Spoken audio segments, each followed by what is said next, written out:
Good evening, everyone. You are all welcome to the sixth edition of Leaders Lounge.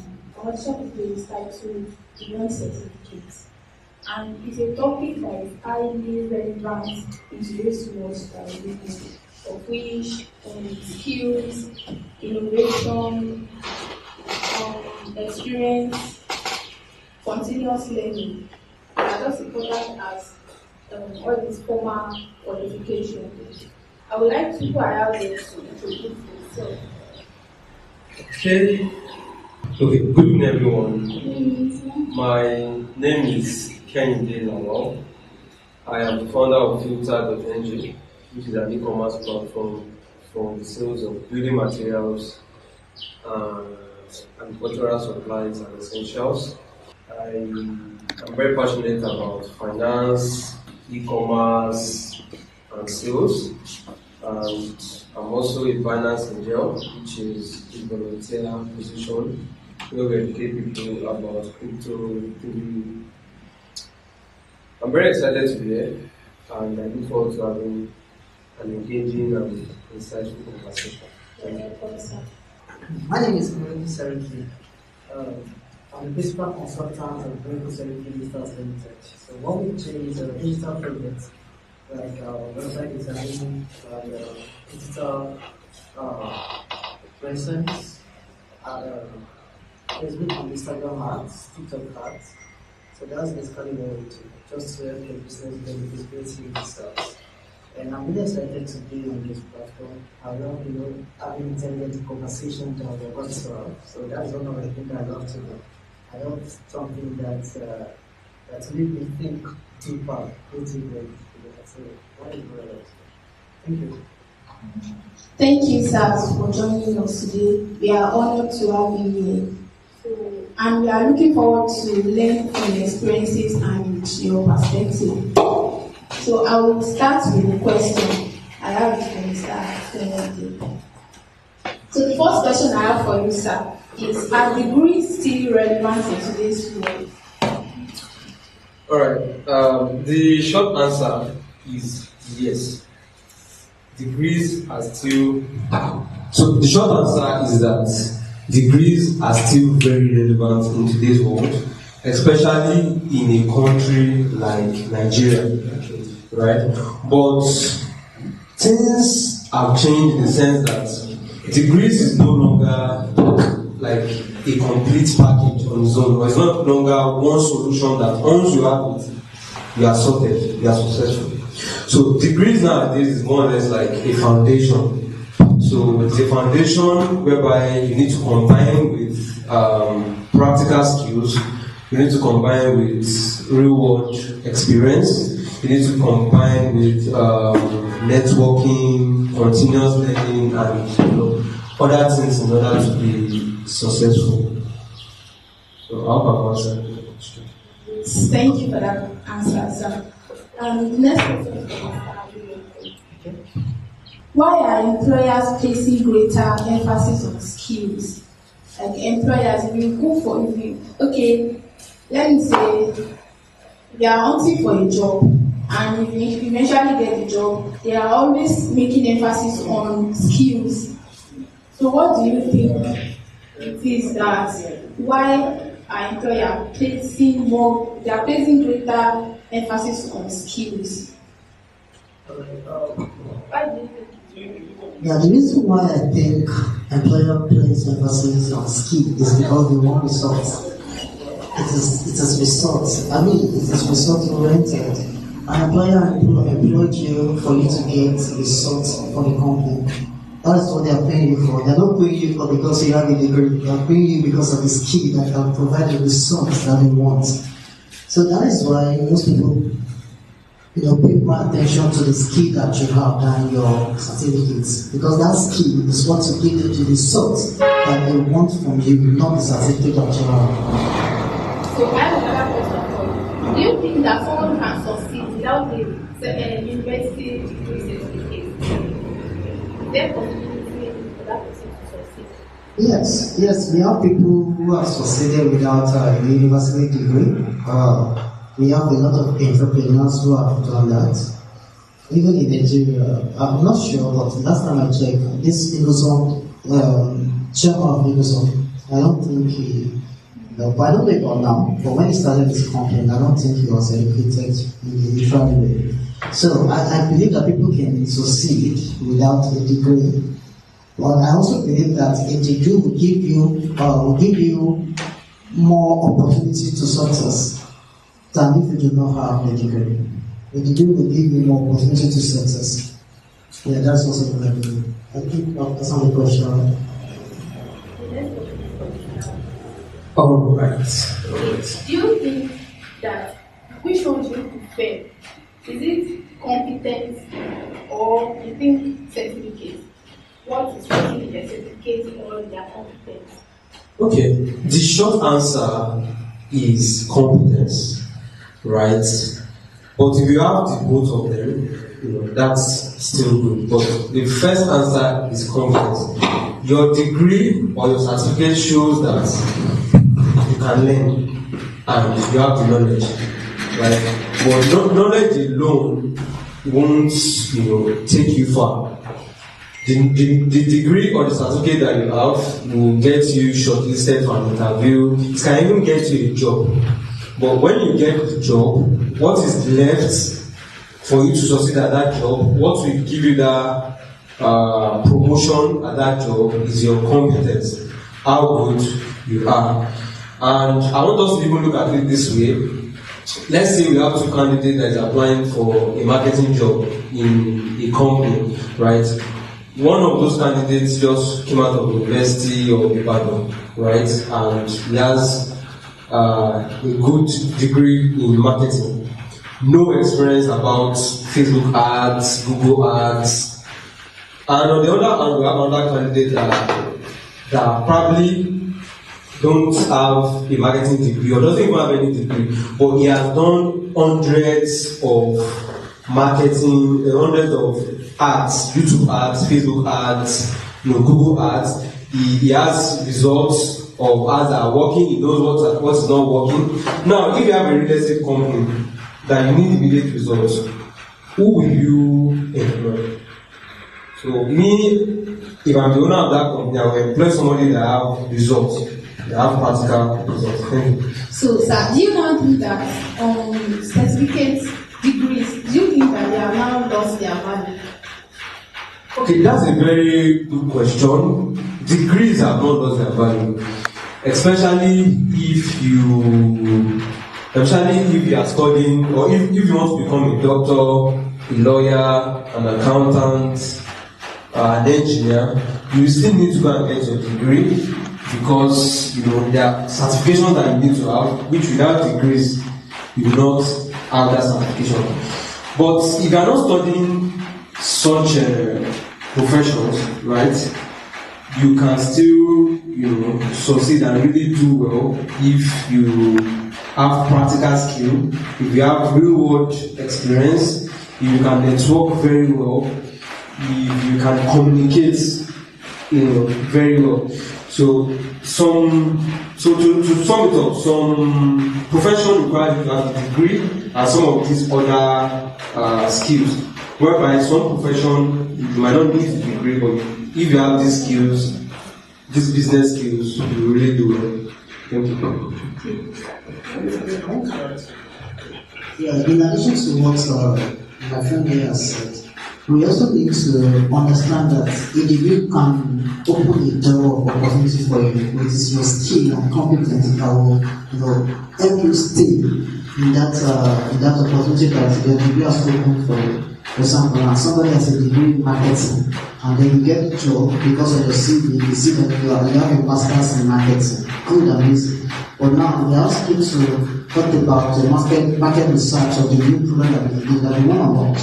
And you cannot even provide any insight for information, and you have a master in marketing. I mean, a master cannot only to to what you're supposed to bring to the company. So I'm sure the HR will just let you go because you are not proving that the degree you have and defend it with what you are requested for. So also the degree is not useless. There are some professions that you cannot even do anything unless you are licensed in that degree. There are nothing that is said that medical doctor. So degree is not useless. But with the degree, we need to also build competence, we need to build capacity, and we need to also learn to do these things better. And the irony of this is that they do not come with degree, we have to educate ourselves. Yes, thank you. My next question is for you. Based on what you do, I want to ask that how has technology changed the job market? Based on what you do. Okay, technology has changed a lot, honestly speaking. I was having a conversation with my friend and I was asking him that now, what I do, we get paid for our knowledge that we put to work. And I now told him that what we do, they pay us for knowledge. Now, somebody out there can just check, use any AI and then request for the knowledge that they are paying us for. So what is going to be the end of us? I asked him and he was looking at me because that's a bad question that we need to provide solutions to. And technology is, how would I say, technology is amazing. It makes things easier for us. Yes, it makes things easier for us. And I would say that we are going to a point whereby they will no longer pay us for knowledge again, but the application of that knowledge. So I think that is what technology is pushing us to. Technology has made information to be available, but now the application of that information to bring the expected results. So technology has made the information to be easier for us, but the application is not what matters. So it makes our work easier. So the application is not what we now focus on. I don't know if I've answered your question. Okay. I would like to add to that. So I would like to break that question into two parts. The first part is the most prominent technology that is taking over now, which is AI, artificial intelligence, right? So a lot of people are worried that AI is going to take their jobs. But the most important thing is that AI will only replace people that are not using AI. So if you are using AI as your job, it's going to increase your productivity.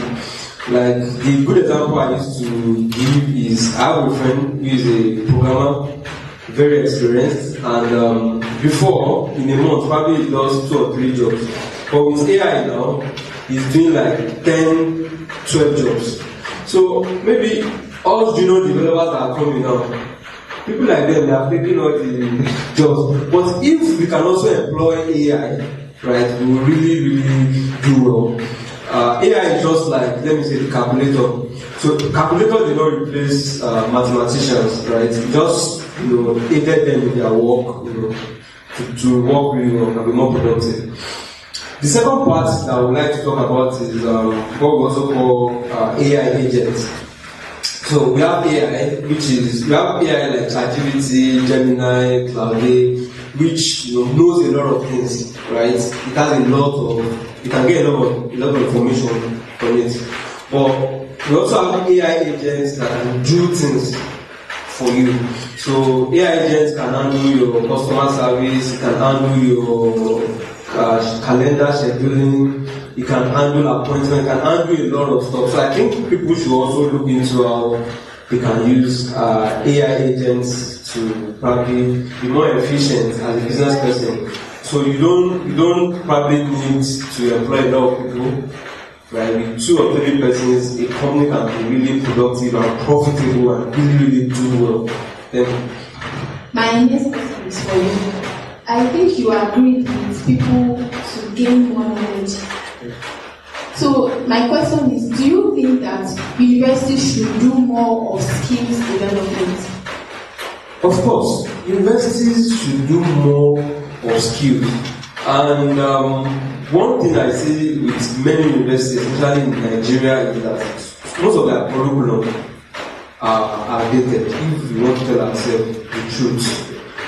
People that are studying computer science, they are still teaching them Fortran, QBasic. That's what we learned during our own time. I don't know if they have changed it. But what about newer languages like JavaScript, Python. I'm not sure if they really teach them, what they can immediately apply, right? So when it comes to skills, right? From my own experience when I was in school, because I don't know if things have changed, right? From my own experience when I was in school, I realized that we only used to go for practical few occasions, and during those times, we don't really we just be looking at those machines. We don't really have like hands-on experience, like one-on-one with the machine. Maybe one person or the teacher will be handling those machines. So I think school should do more of practical, that each student will do something, so that when they come out, it can be useful. You have people that, okay, let me even give this example. I know someone that studied fishery at the University of UI. Right, came out and has never, even grown fish or have a pond. Whereas me, that didn't even study fishery, I was able to start a catfish business, grow the catfish business. So it's not to me, it's not adding up if people that graduate from the subject, they can't even practicalize it. Thank you. Thank you for that answer. This is my next question. So I just want to share this story. When we came back from IT, there was a friend of mine who was a student of mechanical engineering. So he told us that when he got to because he did his IT in this automobile shop, his mechanic shop. So when he got there, we were expecting this guy. He has gone to school now, come to the IT. So now one car that was bought, and they were not telling us. So they tell us, what is my friends? I can't even give them a name of those things. I mean, those apprentices, they were the one that was putting my guy who was already, I think, 400 level then, because I was still on 500 level like 5 years. So they were teaching me the name of this is the battery and stuff like that, and they were even wondering that what did you even go and make this? Because they don't even know the name of the component of the car. So I believe that our educational system needs reform. When I was in school, then the only people that really did practical, they were agricultural students, because they were assigned a particular land for them as their farm, and they will cultivate, they will harvest, they will do everything. Only agricultural students. Those that will be able to get very practical. I was one of them, but today now, I'm not doing agricultural stuff. So I think our educational system needs reform. There are some courses that we need to add to it, like entrepreneurship. I keep saying entrepreneurship is meant to be in our curriculum, university level. It has to be there. Because my research, I realized that we are still following the British style of education that was not. The purpose of it was to give people to work for them. So we have not built our own educational system to give people that can start a business, that can build an organization to make Nigeria great. We are still following that idea of colonialism. That okay, go to school, when you are coming out, you get a job, because that's what you can do. So we are meant to to make this thing change. Let's train people in school so that when they are coming out, they can also do something for themselves. Imagine mechanical students that cannot even tell us the components of the car. Is it the kind of person that will not invent a car in Nigeria? So I think education is meant to build us so that we can apply what we learn and build something that's going to be of public use and that's going to make our country great. So it's awesome hearing from you, the veterans, in the field of career development and innovation. And one of the reasons why I feel like we are doing too little as a people is because we are unnecessarily promoting some culture, either in the skill level or in the school level. So, first question is, at what point as an individual do you need to apply intuition, instruction, and innovation in your journey in life, in your career in life? So either as a skilled person or a school to person? At what point do you need to apply innovation, intuition, and instructions as guided by you? Instructions come from your mentor, your teachers. Intuition is inbuilt, and innovation is what the world is expecting from you. At what point do you do that? Okay. A very important question, and I believe you need to start from a very young age, especially let's say secondary school. I would have loved if this room was filled with people in secondary school, because when we were in secondary school, the career talk that we have is only about what do you want to become or what do you want to go and study in university. Nothing about entrepreneurship, nothing about even building practical skill. So I believe that when you are in secondary school, you start, from primary to secondary school, you start learning how to take instructions, do things well. Because if you can take instructions, you're able to do things well, especially from mentors. So if somebody has done something before and is giving instructions on how to do it and you can follow it, you're able to do things well. Then coming to intuition, most times when we do something and we achieve a result, right? We try to still, play around and, develop something. Is in this playing around, with your intuition, making some little mistakes that, you can develop something else, right? You can develop an innovative solution. Now, when it comes to innovation, so there's innovation, there's invention, and I really like the word you used, which is innovation, because looking at invention, it's costly. It's costly. Most inventors are not rich. We have people like Thomas Edison, like Faraday, Nikola Tesla. They lost a lot of money. There were times someone that made a lot of money. There were times they tried a new and they go and they nearly lost it. It's not easy. So I don't really advise. I don't really advise new people to start with invention. Yeah, like the sacrificial lamb. The sacrificial lamb, because they are not going to even get rich from your invention. So what I prefer for people to start with is innovation. Just gradually improve what somebody else has built. Make it easier, make it faster, make it better. You can get richer that way. Then when you have money, then you can now go and invent. But right now, I think people are doing it the opposite way. They want to just do something so new and unique. But Nigeria is not like US, whereby you have venture capitalists backing you. You can really go. But that happened to me. You spend all your money building this thing, then you get to the market, you realize that But in addition to what he has previously said, I would say that these things are going to be drilled at a younger age, because it has to be built. We have to be the ones to teach those that are from the next generation. And also, I think for us to apply maybe innovation, maybe instruction, and the third one, intuition. Yeah, number one, I think the problem at hand matters. For someone who you don't have any money with you, wow, you are not meant to be doing innovation at that point. You are meant to be following the instruction of what you learn to get a job at that point. Because the problem at hand is for you to survive. You have to put food on the table.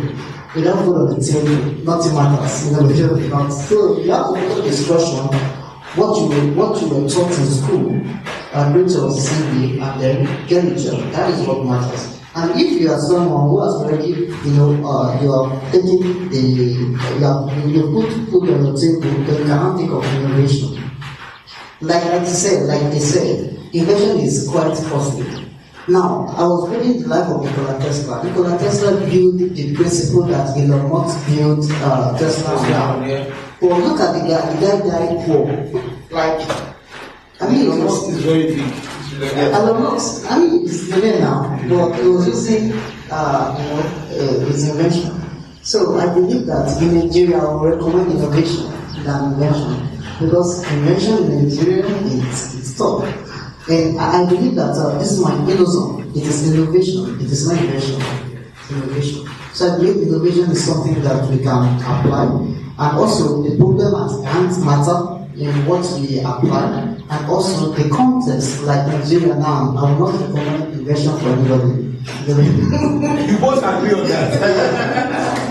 So you both agree on that, and it's so fascinating that it's a sad reality that we have to cope with. But to quickly run us through, I pen down a few things. At what point, these are victories. At what point do we evaluate our degrees, our school certificate with skill? The new currency, as everybody was saying, the skill set. And a lot of things are being taken by both the school and the skill set from spirituality. People think it's when God's time comes, I'm going to get this done. And God's time may never come in 50 years. And I'm waiting for God's instructions. So we still have a lot of struggles around all of this. So I put down, number one, the degree versus skill ideology, the new currency. And I equally talked about the experience gap, how to get it without having it. Without having a certificate, how do I get it? We talked about Innocent, we talked about a few guys, Dangote, we talked about Femi Otedola that dropped out of school, and his father encouraged him to pursue a career despite the fact that he dropped out of school, and he's successful today. And we also talk about Elumelu, who went all through the school ladder and became successful. It's like, for me, I think we have a whole lot of specimen here to evaluate, and for the young people that will be listening to this podcast, they really need to get it right. We also talked about public in building. We talked about the permissibility of projects and non-permissibility of projects. When you come up with an idea, some people are validators. We expect them to validate us, and they might not even be as capable as us because they are the validator of whatever we bring to the table. They are the regulators. They cramp on our ideas and they make it unsuccessful. It's so sad that as a nation, with the numbers of developers we have in the tech industry, with the numbers of engineers we have in the engineering industry, with the numbers of medical practitioners we have in the medical sector, we still could not produce our own drugs. We still could not produce our own engineering system. We still could not provide our own social handles. As little as Twitter is, we could not provide. So what signal are we telling the future? Now, my question is, you as experienced veterans in these industries of creatives and career, what is the foundation? We look at what is happening in the Chinese industry. They are the manufacturing hub for the world now. And the Europe, which used to be the German, the Russians, they are now at war against each other. Their children who are graduating with expensive currency, having gone to school, can no longer manufacture anything. At what point, as Nigerians, as Africans, do we break out of all of these maturages? Okay, well, that's a very interesting question. I would say our government need a lot to do when it comes to this. From someone that I've learned that a lot of things are going to happen around me, but what matters most is my reaction to them. So I will not say our government needs to do a lot and stop it. I will also say that we need to educate ourselves personally, because I tell people that there's little the government can do. So if we want something, we have to go and get it. Mark 2 said something. He said he has never allowed schooling to get in his education, because schooling and education is different. So if we want to build anything, if we want to make Nigeria great, I think we are supposed to be the ones to educate ourselves. Even though our schools might not really, the educational structure in our university might not be to build, someone can innovate, someone can start an idea and bring that idea to life to something that is going to be beneficial to hundreds of people. Our universities, our educational system might not support that, but I believe that we can still learn it by ourselves. We can still learn it by ourselves. We can still take courses online. We can still read biography of people who have done it. There is something that I work by, and that is it. If I see someone do something and I want to do that exact same thing, I will tell myself that Elon Musk has become a trillionaire. I also can enjoy it because he does not have to do it. So if you've done it, I believe that I also can do it. So if we've seen Japan and if we see the Chinese do it, I also believe that Nigerians can do it. And then I don't want us to put everything. What am I going to say? We are the government. So, yeah, we humans are the government. So, our government right now might not be able to see what we are seeing, but when we get there, because I believe that in this room, and people that are listening to us, we have the future governor, we have the future presidents there in there. So, when you get there, please make sure that Nigeria is lacking behind when it comes to technology advancements. So, and there's little we citizens can do. We have government who understand and who is ready to invest and also make sure that the money invested is transparent to follow up with the objective and the goal why the money was invested. Thank you. So I would like to contribute. I want to add to that question. I believe there are many answers to the question he asked, but let me just try to share some of my opinion. Number one is belief. We all need to believe that we can achieve something great. Most of us right now, we are not probably happy with the situation we find ourselves, we're not happy with our environment, we're not happy with the way a lot of things are going. But we should not let that derail us or make us start not having belief in ourselves. So we should turn it up, we should turn it upside down, let it motivate us, right? So we want to achieve something great, right? Then the next thing will be to seek knowledge, right? You can seek knowledge anywhere, even outside Nigeria, in order to achieve whatever you want to achieve. And that's why right now, AI is actually what we can use to level up in Nigeria right now. So in the sense that a lot of things that we want to know is in AI. Before we have to first go and learn, go and cram before we start executing. But now AI, ChatGPT, Gemini, they have a lot of information that what you should focus now on is what? Executing, right? So when you seek knowledge, you have to execute immediately. Of recent, I did something. I planted yam in November. I've never done it before. And what I was just following is ChatGPT and Gemini. They were guiding me. I planted it in Slack. Everything I did, right? And along the way, I encountered some problems that even ChatGPT and Gemini doesn't even know the answer, right?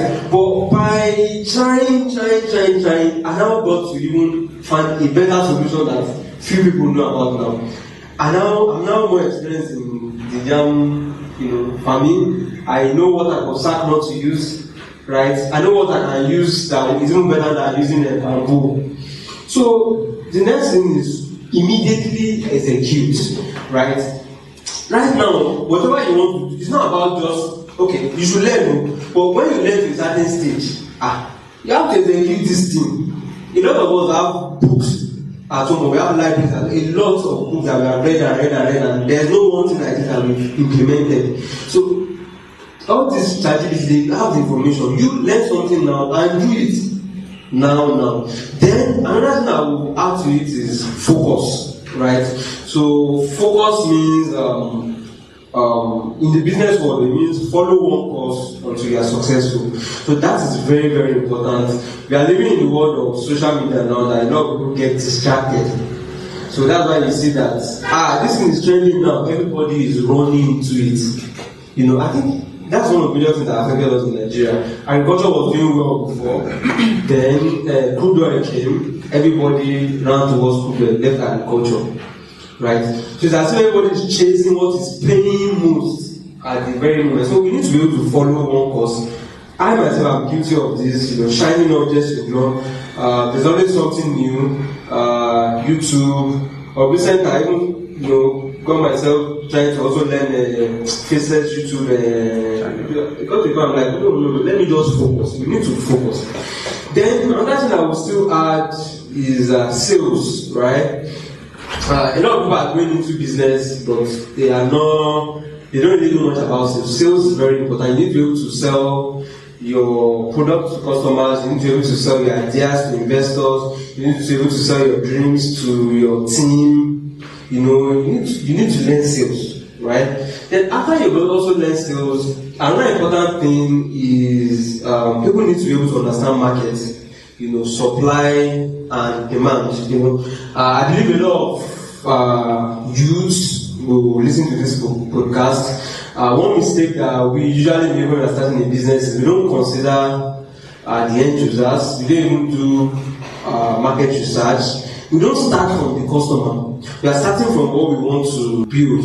So to sum it up, I think this is how you can understand market. For example, now, if you are traveling from Akure or Osun to Ibadan along the road, you see a lot of bananas, right? Banana there is very, very cheap. In fact, they can give you free to eat, right? But if you bring that banana from Osogbo, you bring it to Ibadan, right? It's now a little bit expensive. You can make money doing that business, right? But somebody else will say, no, I'm not bringing it to Ibadan, I'm taking it to Lagos. He's going to make more money by taking it to Lagos, right? And somebody else will say, no, I'm not only just taking it to Lagos, I'm taking it to some of those expensive or high-class hotels. Right? The time I went to Transcorp Hilton Hotel in Abuja, and the banana that I saw there was different from the banana I see somewhere else. And I'm like, it's somebody that is supplying this banana. He's going to make way more money than somebody that is selling banana in somewhere. So those are different ways to look at businesses. So thank you. Thank you, sir. Thank you, sir. Question is, for someone that doesn't have qualification, does not have any qualification at all, but the person has passion, do you think that passion can compensate qualification? The passion that the person has, do you think the passion can compensate the qualification that the person does not have? Yes and no. Why did I say yes and no? We have people that they build their career solely on passion. They do not have qualification. For example, I don't know if we know Tony Robbins. He's number one positional speaker in USA. The guy built his career, billion-dollar career on passion because he loves to motivate people. And he is running a multi-million-dollar corporation now, motivating athletes, entrepreneurs, and people like that. So that particular person built his career solely on his passion, no qualification. Look, it's easier over there to do something like that. But in Nigeria, can you actually do something like that?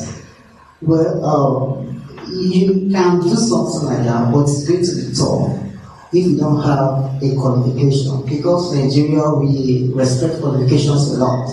It's kind of easier when they say, there's a doctor who wants to start a business. And like, doctor in what? You're like, doctor in business. Wow, doctor in business wants to start business. You're like, wow, this man is going to succeed. Even you'll be excited for a doctor of business administration to come and consult for your company, like, doctor of business administration. But what if it's somebody without the qualification of doctor? And you're like, somebody wants to consult for your company, and you're like, who is the person? BSc in business admin. And you say, what? We place a lot of priority on qualification. And the irony of this is that someone who is a BSc in administration can even know more, can even give you insight, can even solve the problem that your company is going through than someone with a doctorate.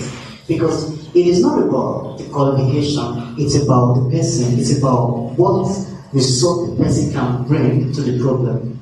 So that's why I say it is yes and it is no. Yes, you can build your career on passion if you have passion for it, but it is more easier if you have a qualification. It is more easier for you, and the reason why it is more easier for you is that there are some rules that your qualification will just help you to get access to, and without that qualification you might not be able to get access to that room, and that room might be where your clients are. So if you can't get to the room because of your qualification, then it means that you're going to be struggling to get clients that's going to pay you for your service, or that's going to pay you for your passion. That is why I believe that qualification is actually matters, not only in Nigeria, but across the world generally. And the reason why, if I just want to give an example of this popular leadership expert that we all know, Dr. Sam Adeyemi. Dr. Sam Adeyemi has been consulting and doing leadership seminars and even consulting for businesses before he got his doctorate degree. I believe that, I don't know why, but I believe that Dr. Sam getting his doctorate degree is as a result of him knowing that there's some rooms that he cannot enter unless he has a doctorate degree.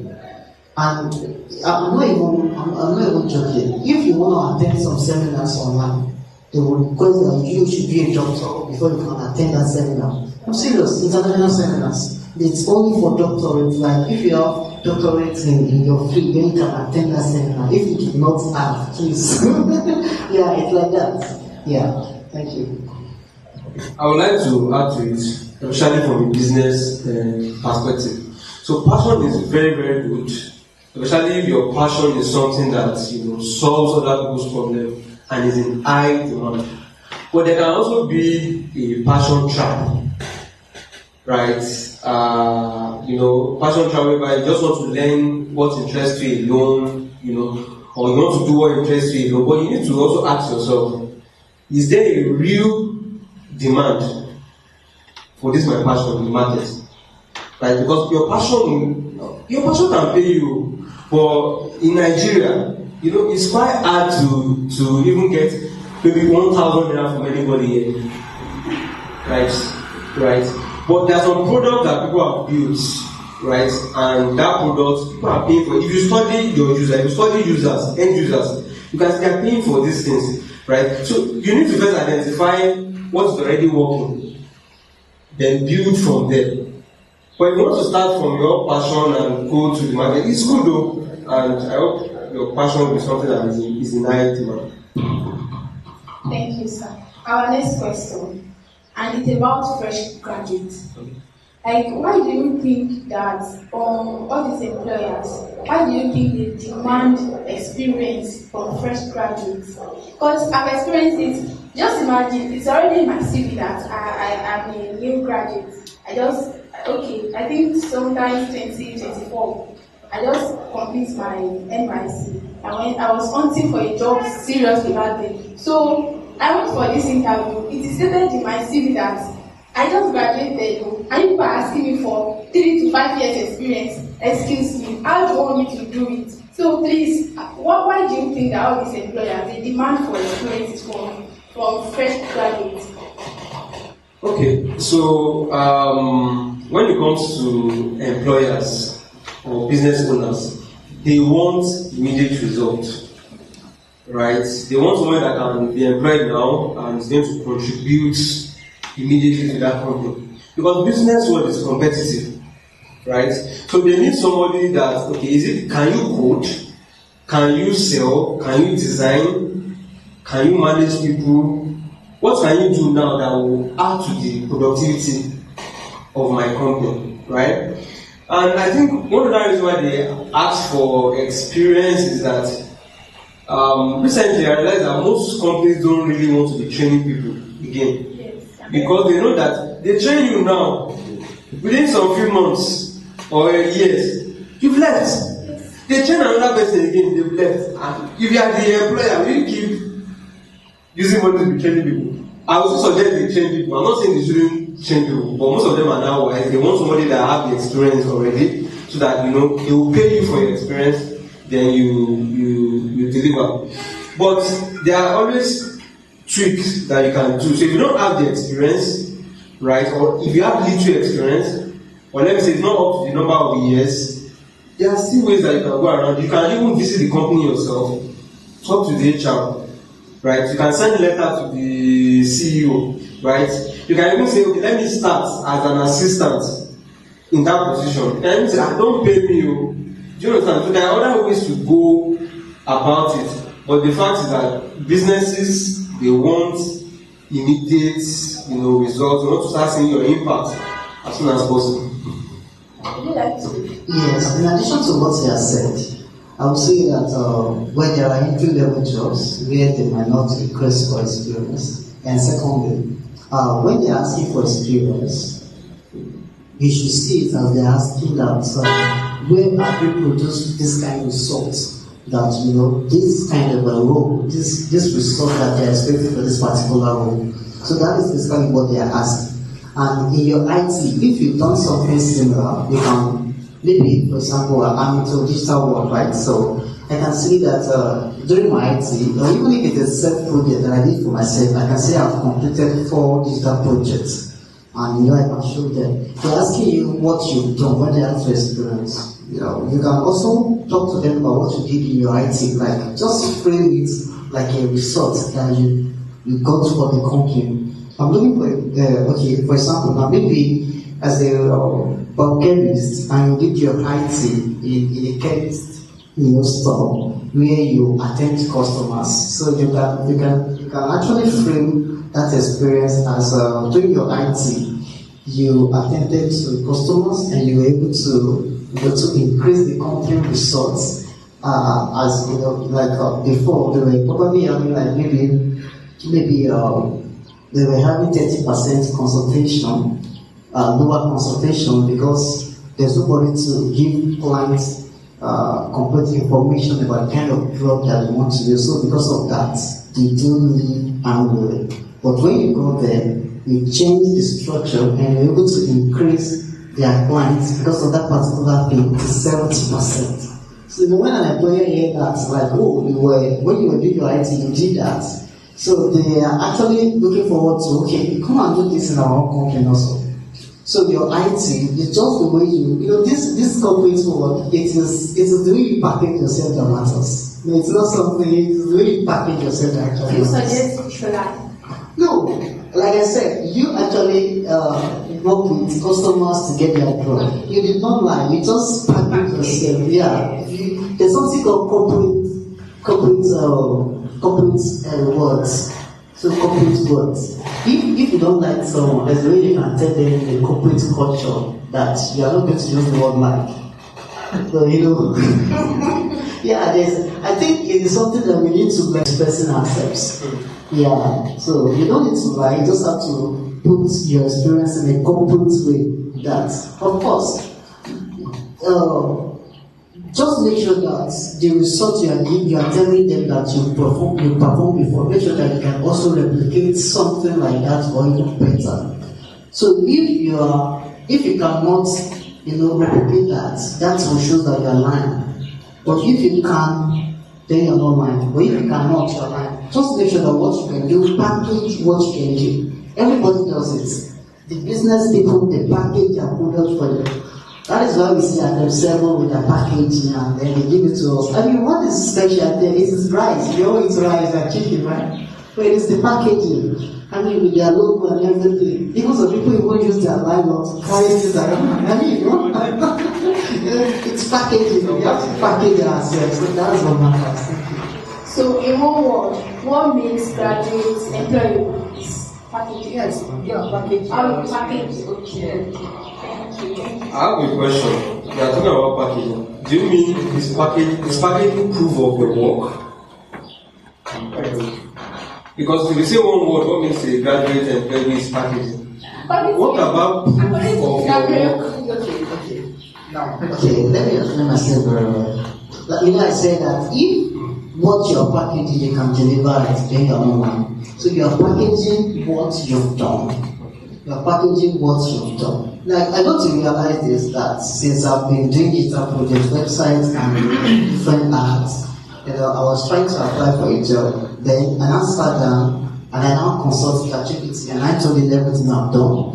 And it now actually, responded that if I want to my name, then the next thing is that successfully deliver over 100 projects, which I've done. But I never thought about it like that.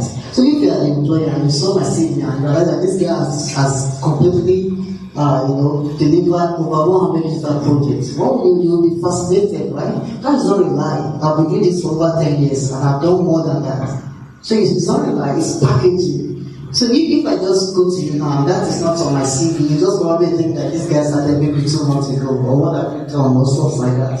So it's not that packaging is not your proof of work, but it's the way you present yourself And it is important that you do it because you are competing with people out there. How many people did you think submitted that CV? So you just look at, if you wrote same thing, they will just like, okay, same thing, nothing different, same thing, nothing different. But if they see something catchy, like they research what you've done, they will want to pay attention to what you've done. Yeah. Okay. So the package is more like enhancing yourself for the job system, right? So this is what I would like to add, right, when it comes to proof of your work. So I think people should stop requiring permission, right? So instead of saying you are a programmer, right, show them 5 apps that you've built, right? Have proof on maybe social media or your portfolio. Instead of saying you're a graphic designer, right, have 10 logos that you've built that is online that they can see. That's like a proof that they don't even need to ask you more information. They just go and check it. They will know that this person is saying the truth. You know, if you call yourself a online marketer now, tell them you've run these are the campaigns I've run, and they can go and check. So I think it's called public proof. Let them see public proof of what you've done. Mr. Akenisa, I want to ask this question. It's about AI. What impact do you think AI has on employment? When it comes to employment, what impact do you think AI has on 2 ways. The first way is for the employer. I think they now use a system. I've forgotten the name of the system now. It's ATS or something like that. That is what, when everybody submits their CV, it is that AI that will just screen out. I think it uses keywords to screen out who are suitable for that job. Then from there, the HR will now continue do his own screening and they will now interview. So because of that system, a lot of people are even qualified for the job, but they didn't do the packaging in their CV. They will get removed. They will not get. You should just that you're applying for a job. They're not calling you for interview. It is the AI that is just screening you away. So that's why you have to package and add those keywords. Present yourself very well, so that the AI can now take you to the next step, right? Now, to the part of the employee, I think the AI really helps when it comes to a lot of things. Number one, applying for jobs. With AI now, you can quickly, reorganize your CV to align to different jobs. Something that will take you maybe days before you know it, you use AI. You apply for this particular job.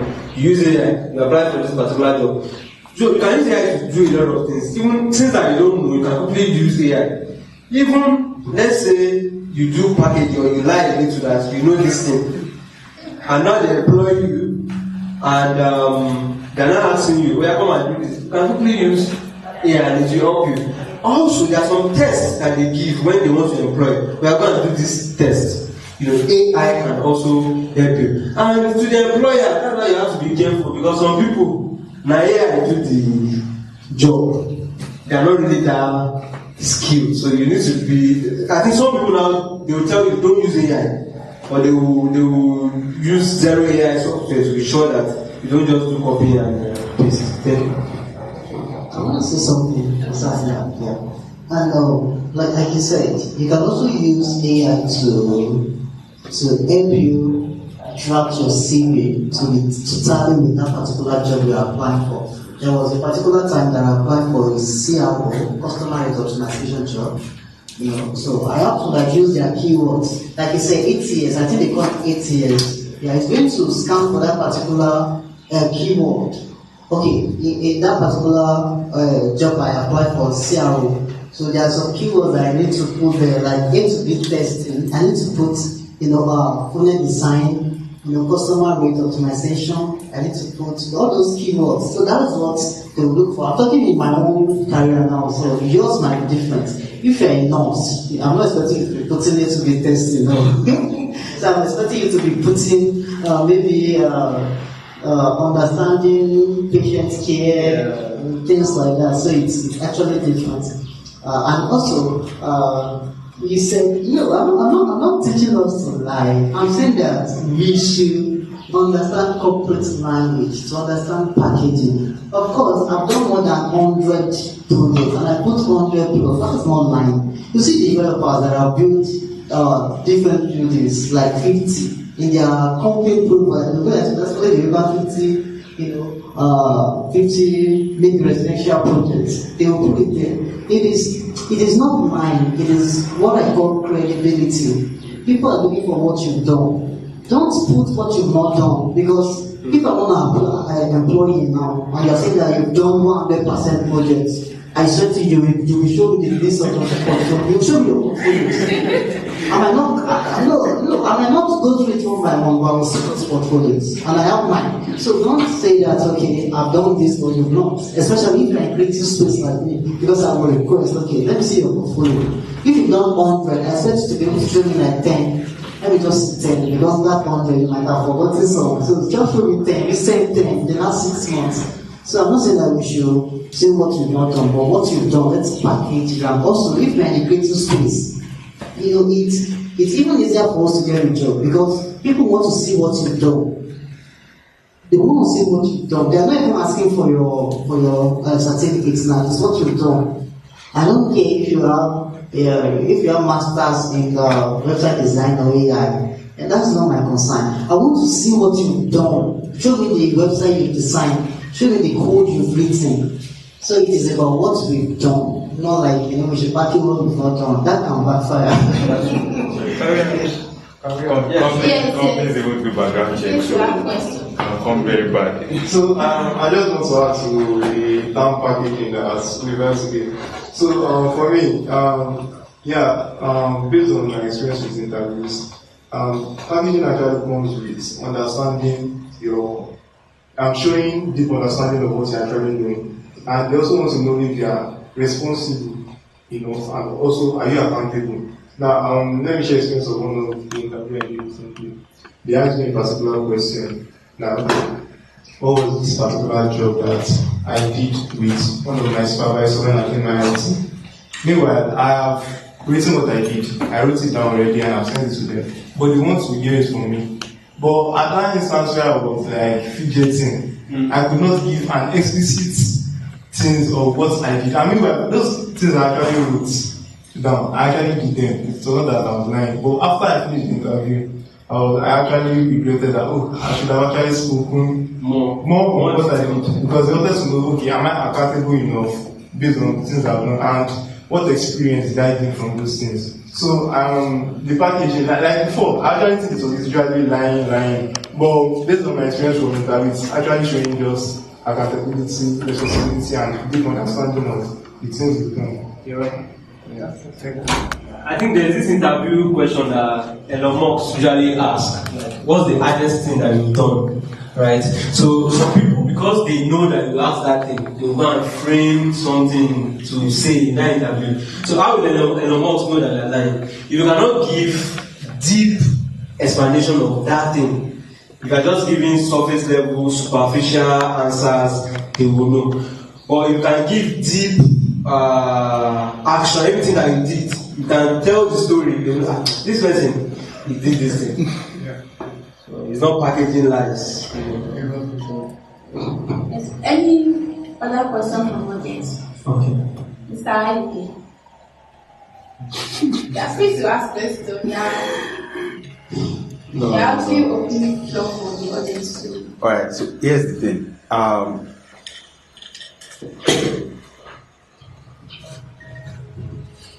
About the whole packaging thing, I think people need to understand that we are in a very crazy digital world now.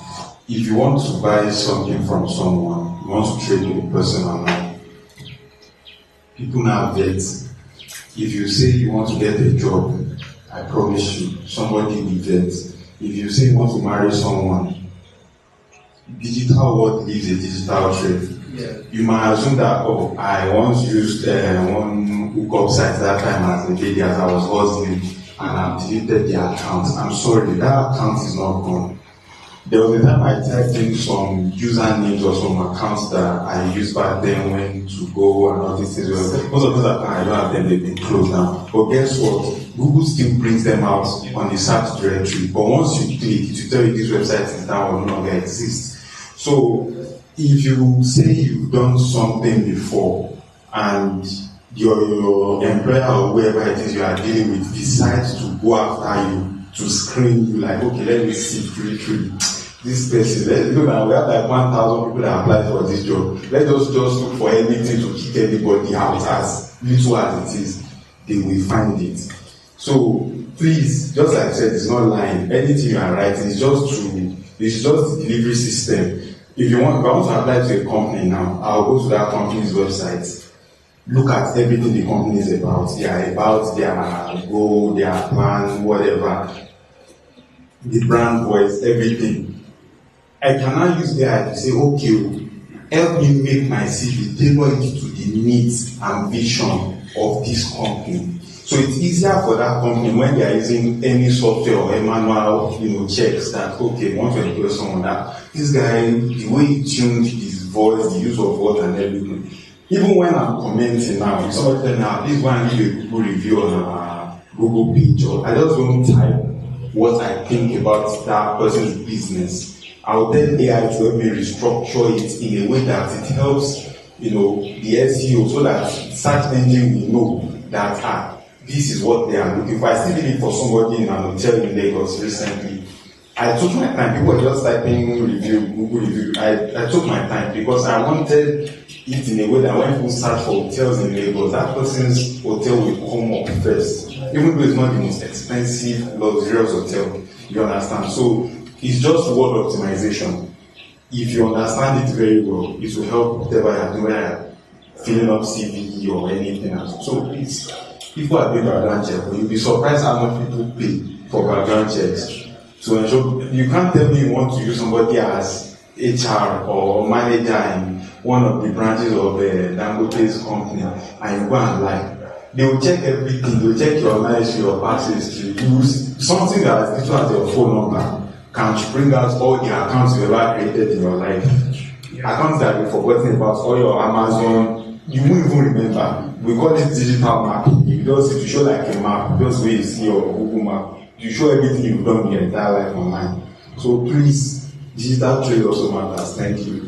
Thank you very much. Okay, back to you, sir. Question. I'm still on that marketing. So, to help our graduates, maybe fresh graduates or old ones, in order for them to adjust to marketing, like you mentioned earlier, what are the qualities do you think employers, what qualities do you think that they value most, so that we, the graduates, we can just adjust the packaging you mentioned? That's a very good question. Okay, like I said, as a fresh graduate, I believe the purpose of IT is for you to gain experience in the workplace. So one of the things that you can show forward or you can put forward is to be able to explain exactly what you did during your IT. That's part of experience. So if you are able to explain everything you did during your IT, then I think they will know that you know exactly what you are doing. They don't want to employ somebody that's the basic thing that, you have to start teaching you from the fundamentals. No. So that is why most people, when you are at the interview, they will tell you that, what have you done? So tell us how you did it. So I did an interview online some time ago, and I told them that, okay, I won an advert for an e-commerce company in Nigeria, and they asked me what I did. So when they ask that question, they want to know if you are lying. Because of course the person who is actually, the interview that I've actually, I've been part of, they will have an expert who do what you do. They also have an HR. So they listen to you, okay. Of course, it is what that person does. So you cannot lie. So he's looking at you, he's listening to what you're saying. So he's looking at some keywords, because I believe that every profession has their own keywords. So digital space, we use, like I said, need to be testing. I like that because I do say that. It's just about you testing two different things to know which one give you results. So I like that. So they are expecting you to use those terms in your profession. So as a fresh graduate, you don't IT, everybody does that.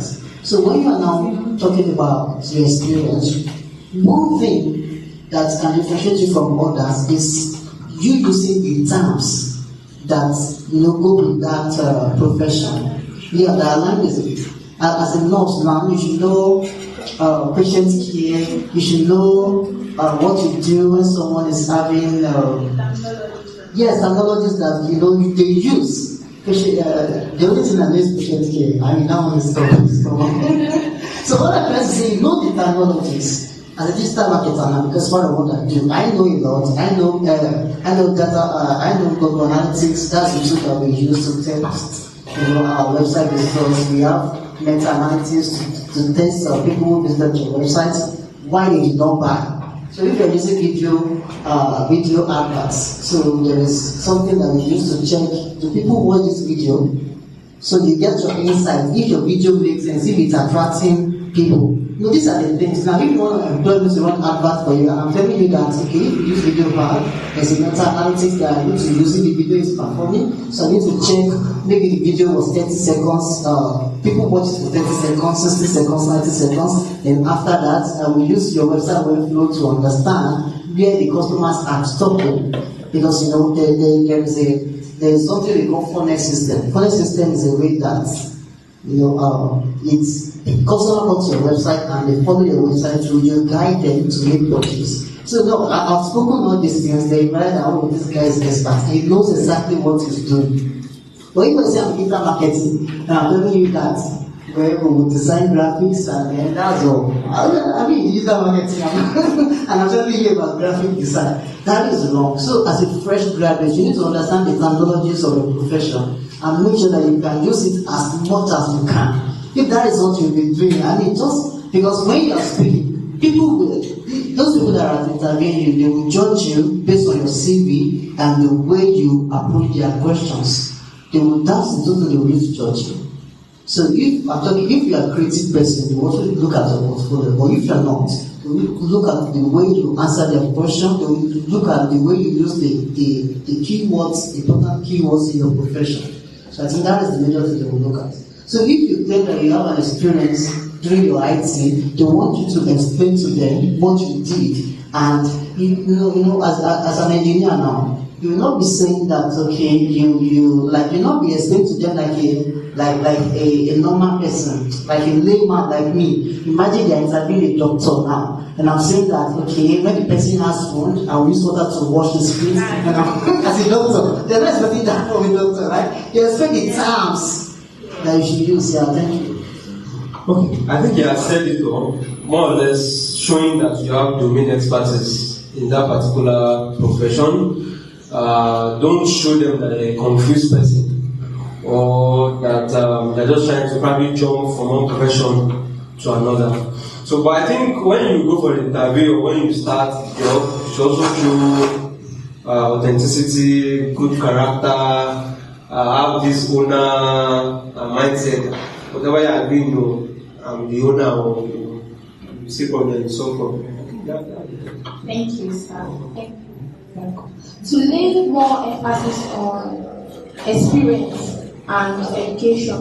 So, in one word, I just want to ask for the last time that do you think experience outweigh education? So, if you're talking about education or probably degree or certificate, that is what you know. That is knowledge. It shows that you have knowledge that you can learn. Then you are talking about experience. It's more or less like skill. It's more or less what you can do. So your skill or your experience is what can make you earn money now, right? If you tell somebody you know something, okay, fine, right? But if you tell somebody that can do this thing for you now, and probably the person has that problem, then he can pay you now. So the experience is way more important. It's what will determine whether you get money or not get money. Because that thing you know, a lot of people know it. ChatGPT know it. So what experience do you have on that thing? Have you mastered it? Okay, so thank you. I think I want to chip in a few things because often the time we struggle between education, and a lot of people still struggle with what education in the real sense looks like. For me, hearing everything we've been saying this morning, and it brings me to a question. For me, education is like a nexus between academics and the core knowledge. A lot of people go to school and they are just academically certified. And oftentimes it's being mistaken for education. And that is why for the mottos of a lot of schools, you see that the definition is talking about, irrespective of whatever courses you have studied in that school, they are trying to pass a message in their vision statement that talks about raising people with good character, attitude, integrity, capacity. Often a time which is not displayed in the large number or multitude produced in the school. Does the same thing go for people with skills? Can I have skill and still I am very good with what I can do, but still not employable? Okay, yeah. Okay, let me first say something about what is said earlier about experience and education. I believe that experience is what differentiates someone who the company can trust, that no matter what comes as a problem, you can trust it and you can solve it. But for education, probably you've not faced that kind of problem before. So when a company is asking for a 6 years experience, they're probably looking for someone that has seen, let's say, 50% of the problem that business is facing. So they want someone that can solve this problem. Probably you solve it when you were coming. So I believe that experience kind of a little bit supersedes education because it helps you to know what to do when you face a problem in exactly that responsibility. Because I need the question, you can still have skills and not, be employable. I'm a living testimony of that. So when I started with website design, so I can build websites. And I remember that the website I built for myself, every single day I'll be changing everything there. Because no job. And I want to keep doing something. So I'll just bring up my laptop, change different things, build new websites. Just keep doing it. And the reason why that happened is because, number one, if you want to be an entrepreneur, someone who do business, and you don't have clients, because you don't know how to get clients, that is another discussion on its own. You might have a skill, but nobody is paying for it, because there's no way you are not marketing it the right way. And you might have a skill, and no company is paying you for that skill, because you've not, like you said, we talked about packaging, because you've not packaged yourself to the extent that the company finds you valuable with that skill. So you can have skill and still be still be jobless. So, and how do we solve this problem? Is it part of the question or solution? Can I add to that question? I would like to add to what he said. So, yes, it's possible for someone to be highly skilled and at the end of the day, you can't get employed or they are still broke, right? And it's due to a lot of reasons. So, first and foremost, I would say probably the best is not applying the principle of Pareto principle, 80-20 rule. Probably what they are focusing on is the 80% that are not getting results, right? Then, that 20% that they need to do, right? They are not focusing on it, and there's no way the person will get employed or get results. So one other thing here, some people, to yourself, you might, one other thing is supply and demand. So let me start with supply and demand. You might think you are very, very skilled in something, but probably probably the market doesn't even need that thing. So what you are skilled in is not what the market needs. So you can be so skilled at it, but no, the market is not willing to pay for it. The one other thing is, I think what affects many of us that are into IT or coding or tech is that we forget that the money is in the people. Many of us hide behind our computers and want to just make money from computer. You need to go out.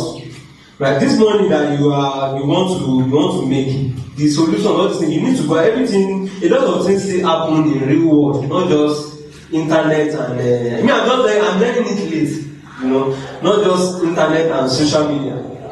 A lot of things that the government is doing, what they are giving, is not, maybe after you have completed it, that's why you see it on social media or online. So you have to also go out. So maybe that person is not going out. That's why is broke. Then another thing is sales. Sales is very, very, very important. In fact, let's say you are not good in the work, but you can speak with people and get the job. Right? You have the confidence to do the job, or you can even gather people to do the job. Right? Once you get the job, you can get people that will even do the job, and if you pay them well and they do a good job, you can create a sustainable and scalable business. So I think sales is the first thing. A lot of people have talent in this Ibadan, in this Nigeria. They have resources. There are houses around. Developers have built house, but nobody to buy it because no sales, no marketing skills. So I think the first job of an entrepreneur or a business person is sales. So I think that. In addition, not only an entrepreneur, everybody, because if you have a skill, if you have something worthy as a value to give a company, you have to sell yourself to them. So that is the whole essence of packaging. You have to sell yourself to them. You have to let them see your value, what you can offer them. Because one thing I've learned about this world is that it's value proposition, everything. If I come to you now like us, please borrow me 10,000 naira, you don't give me. But if I tell you that, come and invest in my business, 10,000 naira, and you get like 10,000 naira at the end of the year. But that is value. So everybody wants to get value. So if you are good at value proposition, even as someone who is looking for a job, you definitely get it. As someone who is starting a business, you will get investors, you will get clients. It took me a lot of time to learn this because I was working. When I started a website, I started with the blog. And Google AdSense is what I started with. So I don't have to bother talking to people because Google pay every month. But when the Google just cancel my AdSense, then I have to start talking to people like, I can do this. you left your business. So that means that we are juggling between going beyond the classroom and being intentional about our academic growth. There's a question that we often ask, which has been answered: be a problem solver. And Mr. Kenny just infused something about the sales-centric system. The sales-centric system is a big system that is often overlooked in every industry. The builders are awesome people, but the deployers are the most fantastic because they turn the building into results. And of course, when you look at anybody who develops, there's a question that comes to mind. Are they really getting value for their developments? The most successful businesses in the world they're developed by people who were hired to work for people who discovered the idea. So my question is, how do we know or navigate in our career between skill or either school to discovering our path as either a discoverer, a developer, or a deployer, and which one really gives us the right value to earn a living, and the one that gives us the right value to earn a legacy? That's a very deep question. I don't even know where to start with, but I'll still start with sales. You can build everything you want to build, right? And you bring it out, nobody's interested. So the sales still stand for problem solving, right? So there's this approach that I think most people that are building to start with, right? What does the customer want? Right? How much is he willing to pay for it? Now, you now do your calculation backward. All these resources I'm going to spend in building it, if I build it now, do you think the customer can probably afford it? Because let me use my own case as an example now. There was a time I started fishing, catfish. I spent a lot of money, I think about 2 million naira. Right? I bought prawns, I did hatching, I did everything. Now, after calculating all the costs, I now harvested the fish, right? I oven dried it, I took it to the market. The first thing people start telling me is this: they don't want fish that are too big that they will put it, they will finish it once. They want just small that if they put in soup today. That's the market in the battle. I didn't start from the market, so they are not telling me the fish is too small. They can't buy it for that big amount. Now I'm like, what am I looking? I bought oven, I bought everything, so I was working from what I want to do. But I wasn't understanding the market that I want to do. Was it that the market visibility was wrong because you did it earlier, or was miscalculated? It was miscalculated. I didn't go and meet my customer. I'm like, if I have the fish, people will buy the fish. Because if people eat fish, right? People eat fish. Okay. But if I had known what my customer wants, I would not have invested. I would have. In fact, after spending money on oven, spending 3 days trying to do the oven dry and everything, I just realized that even in UI, there's a place in the fishing department. You just pay them 60 naira packaging. And you go and do it. They oven dry it. I will not even stress myself. So I think we should start from. So let me get it right, sir. With this analogy, you discovered a market. You develop the products, and you equally deployed the sales. Don't you think you were doing too much at some point? I was doing too much. Way too much. In fact, something I should have rented, I bought everything. Okay. By the time I did the calculation, I'm like, wow. So now, for people watching right now, because this is where the real question is, I want us to go as practical as possible. Everybody talks about how to start a business. I need 5 million. I met a young lady recently. I was genuinely interested in actually helping out, and I just asked her, what do you like to do? You have 2 options: go back to the university and become a graduate in 4 years. Then I promise you a job, like I am assuring you a job, precisely federal government job.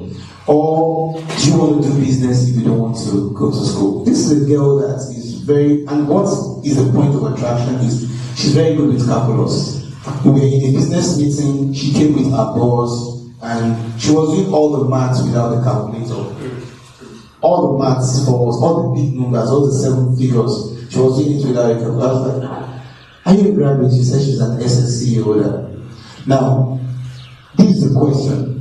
The question is, she chose to do business because she has seen an investor. So when the question of how much will be needed to start the business came in, she just said without thinking, 5 million. And I was like, okay, can you get me your business plan? It took about 2 months before I have to remind her of the business plan for the money that she was going to bring. And eventually, she only has a business plan on paper. So I don't know how legible a writing would be that would make me interested to write, to read. So now, she discovered the idea truly. The idea was a fantastic one because I had to tell her to convert it to text. But she does not know how to manage the market. So, using that with the fish business you just mentioned right now, I think, at what point do you think I need, beyond my idea, like you always say, love is not enough. So, idea I think is also not enough right now. So, beyond my idea, how do I manage the ideation process? Where do I need to outsource? And where do I need to improvise? And where do I need to do myself? Okay, so that's a very important question, and this is the way I do it nowadays. So, number one is move very, very close to your customer. Understand them. Probably you build a customer personnel, but what you need to do is relate with them, talk with them, know their income, right? It's not about them telling you that they will purchase, right? Take it to them and say, oh yeah, buy. If they start scratching their head, then you know that maybe they're just pushing you to go and start. So know their behavior. Objective. Yeah, know their objective. Is it that they are really serious? Because I said something earlier, I said to collect 1,000 naira from you, from anybody, is hard.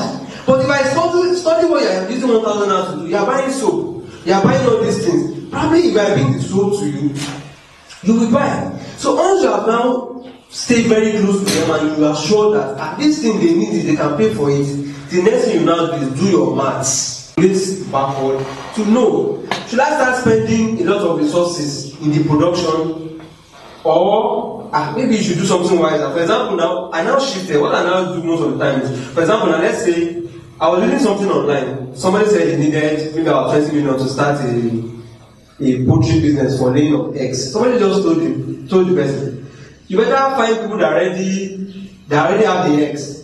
Find a way to transport it from that place to some schools that they will eat egg. From there, the little money you make, before you start working on building your own farm or layers farm. So that's the best way to do it. For example, now, of recent, I grew yam in sack. I said it earlier, November, I grew it in sack. If it's before, I would have started spending money on buying sack. I would start spending money on getting bamboo, getting everything that I need. After doing my maths, I realized that all the yam that we get from this sack will not reach 45,000 naira. Because they sell yam. The way they sell yam, 3 or 4, maybe 3,000. It will not reach 45,000. So what I did was, I realized I don't need to even buy of those things. For example, I had somebody in Ilenio. So all the yam there that they cut away, she brought it, I got it for free. Those sacks, those cement sacks, I got it for free. I got it for free. The only thing I paid for was the fertilizer. At the end of the day, whichever way that it comes out, at least you're not losing. I'm not losing. So that way, because I've done my maths, I know that this is not the business to start investing big. Because even the yam that is coming out from sack is not that big. But it was before, when I was inexperienced, I would have started calculating the millions I would make from the yam business. Let me do plenty. So business is not that. Okay, I think I have a question for him there. You know, he's an innovative and creative space. There is a war. There is a war between digitalization and localization. For people chasing careers, how do they navigate? For example, digitalization, you need a very optimized a optimized face, headshot. God knows how many people that I know that have headshot and they don't even have a shot at a job. God knows how many people that have fantastic LinkedIn and still struggling with a 3-figure, 5-figure salary. Now, at what point do you need to localize your career or digitalize your career? Why people are getting PwC jobs without a LinkedIn account with just some 1 or 2? Because people think he said something about networking and connection. They are fantastic, but people have that connection and networking, but they lack relationship. Relationship is not just about platonic love and all of this. It's about the awesome of relating to people. Are you of value? Are you giving value that can make you get value? So now, how do people optimize their career through digitalization or localization? And at what point do you require digitalization or localization? Alright, that is a very fantastic question. Okay, let me share this personal experience that I have. So the first job I got as a website designer was from an acquaintance. I went for a seminar. I was invited to speak to. So when I finished speaking, I stayed behind and I greeted everyone up there. And somebody I collected his a lot of them. One of them just reached out to me that this NGO needs a website. I work with them. So that was how I got my first job. I think we have to focus on localization first, because by that time, if I'm like, okay, my first job, I wanted to come from Canada. I'm just trying to myself, right? I mean, how is the still lying? I'm lying to myself. So we first need to let people know what we do, people around us to know what we do. And I think we should be picky, because there's some people that they might even discourage you. So we should be picky about people that we do this what we do too. And the second thing is that we need to tell people what we do. So people are shy to tell people, this is what I sell, or this is coming. They are very shy. I used to be like that. I'm very shy to tell people I do websites. Please come and patronize me. You are still very shy, even the way you are presenting it. Yeah, I'm a shy person.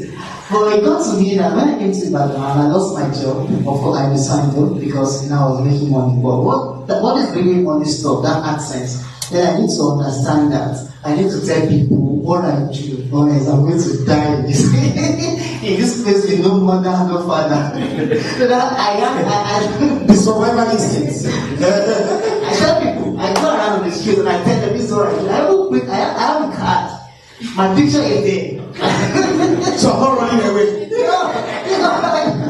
So we need to start locally around us, and the expertise we build around us, I think, is what is going to make us go global. So when we are talking about digitalization, do it when you are sure what you are doing. Because there's something about digitalization. If you do it very well, it's going to give you publicity. But if you are not good at what you are doing, it might destroy your career. It might destroy your career. Make sure that you are good at what you do. So when you are good at what you do and you go digital, people can see you anywhere in the world and they call you for what you do, and you give them, you give them an experience that let them refer you. That makes sense. But if you are not good at what you do and you go digital and they invite you for your service and you give messy service, they will even tell their friends not to invite you again. They will be the one that will be, stopping markets for you, or stopping clients from hiring you because you don't perform well. But if you perform well, they will be the one to actually refer you, and people refer actually work. Especially if you're looking to do a job for someone who owns, for example, now there's someone who owns a company and he now belongs to an association of business owners, and you now build the person's website, and they are now talking. They now visit the person's website. Who built your website? Miracle. That's good. Give me his number. I mean, I enjoyed referral. I think sometimes last year there was somebody I did a job for, and for like 3 months, I keep getting new people. And this person referred me. This person, I'm like, please, let us keep back me. Because you're not spending money on adverts. There is no marketing budget for that referral. I mean, it's 100% profit if you remove your operational fee. So, referral comes when you are good. And you can go digital when you are good enough to go digital. Because if you go when you are not good, it's going to backfire. So before I ask you the next question, one thing I want to say from what you've said is grow gradually from local to digital. So for people at home, everybody in the room trying to go global, realize that you need a physical before you go virtual. You need a local before you go digital. So the question for you, sir, is at what point, as a fresh graduate, as a school leaver, I want to go into the university. I think that's where most people have problem of where to choose career. And eventually I pick a career, relevant or irrelevant. I'm in school, jam giving ambition or my chosen ambition. It could be a struggle between the two. And now I'm in school and I eventually graduated. And I have this at the back of my mind that I was never going to work for anybody. I'm going to be an entrepreneur. And what you tell me What should be my KPI, my key performance indicator as a graduate or a school leader in choosing a course or picking a path either through employability or entrepreneurship? At what point and what indicator gives me that direction to my career so that I don't have to run a race of. And before then, I need to chip into what Mr. Miracle said earlier. There's a place I refer people to around that Songo, those green building. If you enter the staircase of one of the buildings from the back, you will still see my flyer there, my poster there, 15,000 naira website, and that was about 2009. And just to complement what you said, it's still there till today, except maybe they removed it this morning. And it's a pride for me to say, go there. You'll be there for a while. Do you understand? And today, I still develop websites, even though I don't have to do all the job, except I want to do the job.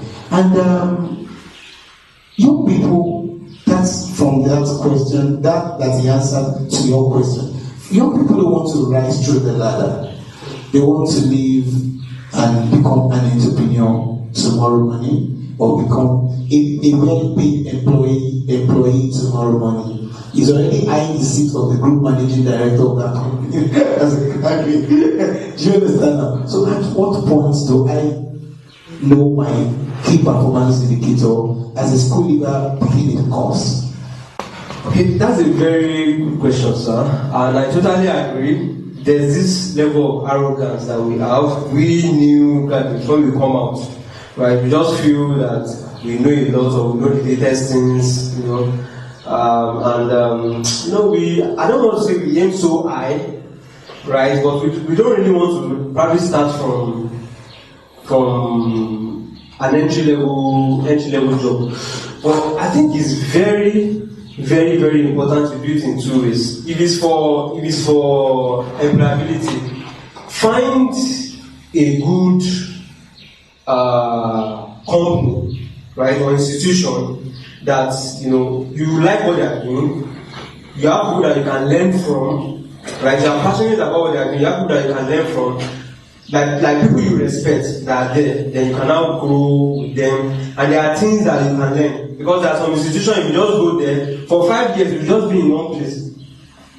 Please don't go for something like that. That's why I prefer companies that you can, if you are really dedicated, you can really grow along the rank and learn different things. So I would suggest you go to a company that you can learn different things, systems, right? Because me now, that question it happened to me when I graduated, because I was already making money from my online stuff. I thought I already know everything. I don't know about system. I don't know balance sheet. I don't know how to even employ. I don't know how to go and be pitching myself, how to apply for contracts, how to do proposals, how to pitch I don't know all these things. But because I'm in front of system and I'm making money, I thought I've arrived. So it's very, very important. Now, this is how I have done it. So, first thing I will look for is mentorship. Mentorship is going to bridge that gap, right? If you're supposed to spend 5 years doing it on your own, you can do it in 1 year, right? That your mentor has already passed through all this, he has already made all these mistakes. Why do you want to now make it all the mistake again yourself? So find a mentor that will guide you, right? And you will start putting you through all the process. Okay, Kenny, this is the next thing you need to do. After doing it, they will tell you I have not done this one, go back. When I'm now going to that area, I will tell you this is the next area. But because I'm doing it all on my own, even things I did not master, I've already rushed to the next thing. So at the end of the day, you just realize that now you have just become maybe a jack of all trades. You don't really know things deeply. Right? So mentorship is very, very important. And another thing I would say is focus. I said earlier, in business it means follow one course until you are successful. And when you become successful at that, then you can now start adding other things. But you see people, like me for example, I know digital marketing, I know SEO, I know video editing, I know crypto, but which one am I really focused on that? So what I realized is that I do not now have one thing that I'm very, very, very, very, very strong at that, can keep giving me consistent income. Because cash flow is very important. Cash flow. Absolutely. You have to find a way to ensure that, this cash flow comes every month. Right? Whether through a job or from business. So that first thing that you choose, focus on it and ensure that it can give you consistent income. Because I realized that everything works. We have video editors now that are earning good income. We have graphic designers that are earning good income. We have people into YouTube content creation that are earning good income. But I realized that I've done content creation, I've done graphic designing, I've done this. But where is the good income now? So because I didn't have a mentor, while I was in one of those parts, I wasn't able to go deep. So what I needed to do was, so it got to a point I didn't even know which one I should do. If I do this one, I'm not making money. I will jump. So if it's for a job, find a very good company, people that you respect, that you learn different things, not just that you stay in one place. And if it's about business, please find a mentor that can walk through that path, that can hold your hands, things that you need to really work on, and ensure that you stick to it. And one thing I learned recently is that if you want to start a business, before I used to think, you don't need to raise money or you don't need to probably have a board or work with people. I think it's important to have a board or even raise money so that you can be accountable to people. So when you are fucking up, they will tell you, you are fucking up, you are not working up. But right now, most of us, we have our own board, we have our own CEO, we have everything. We are not doing it, we will have become better, way more, if we put all these things in place. Just some addition to what you have said.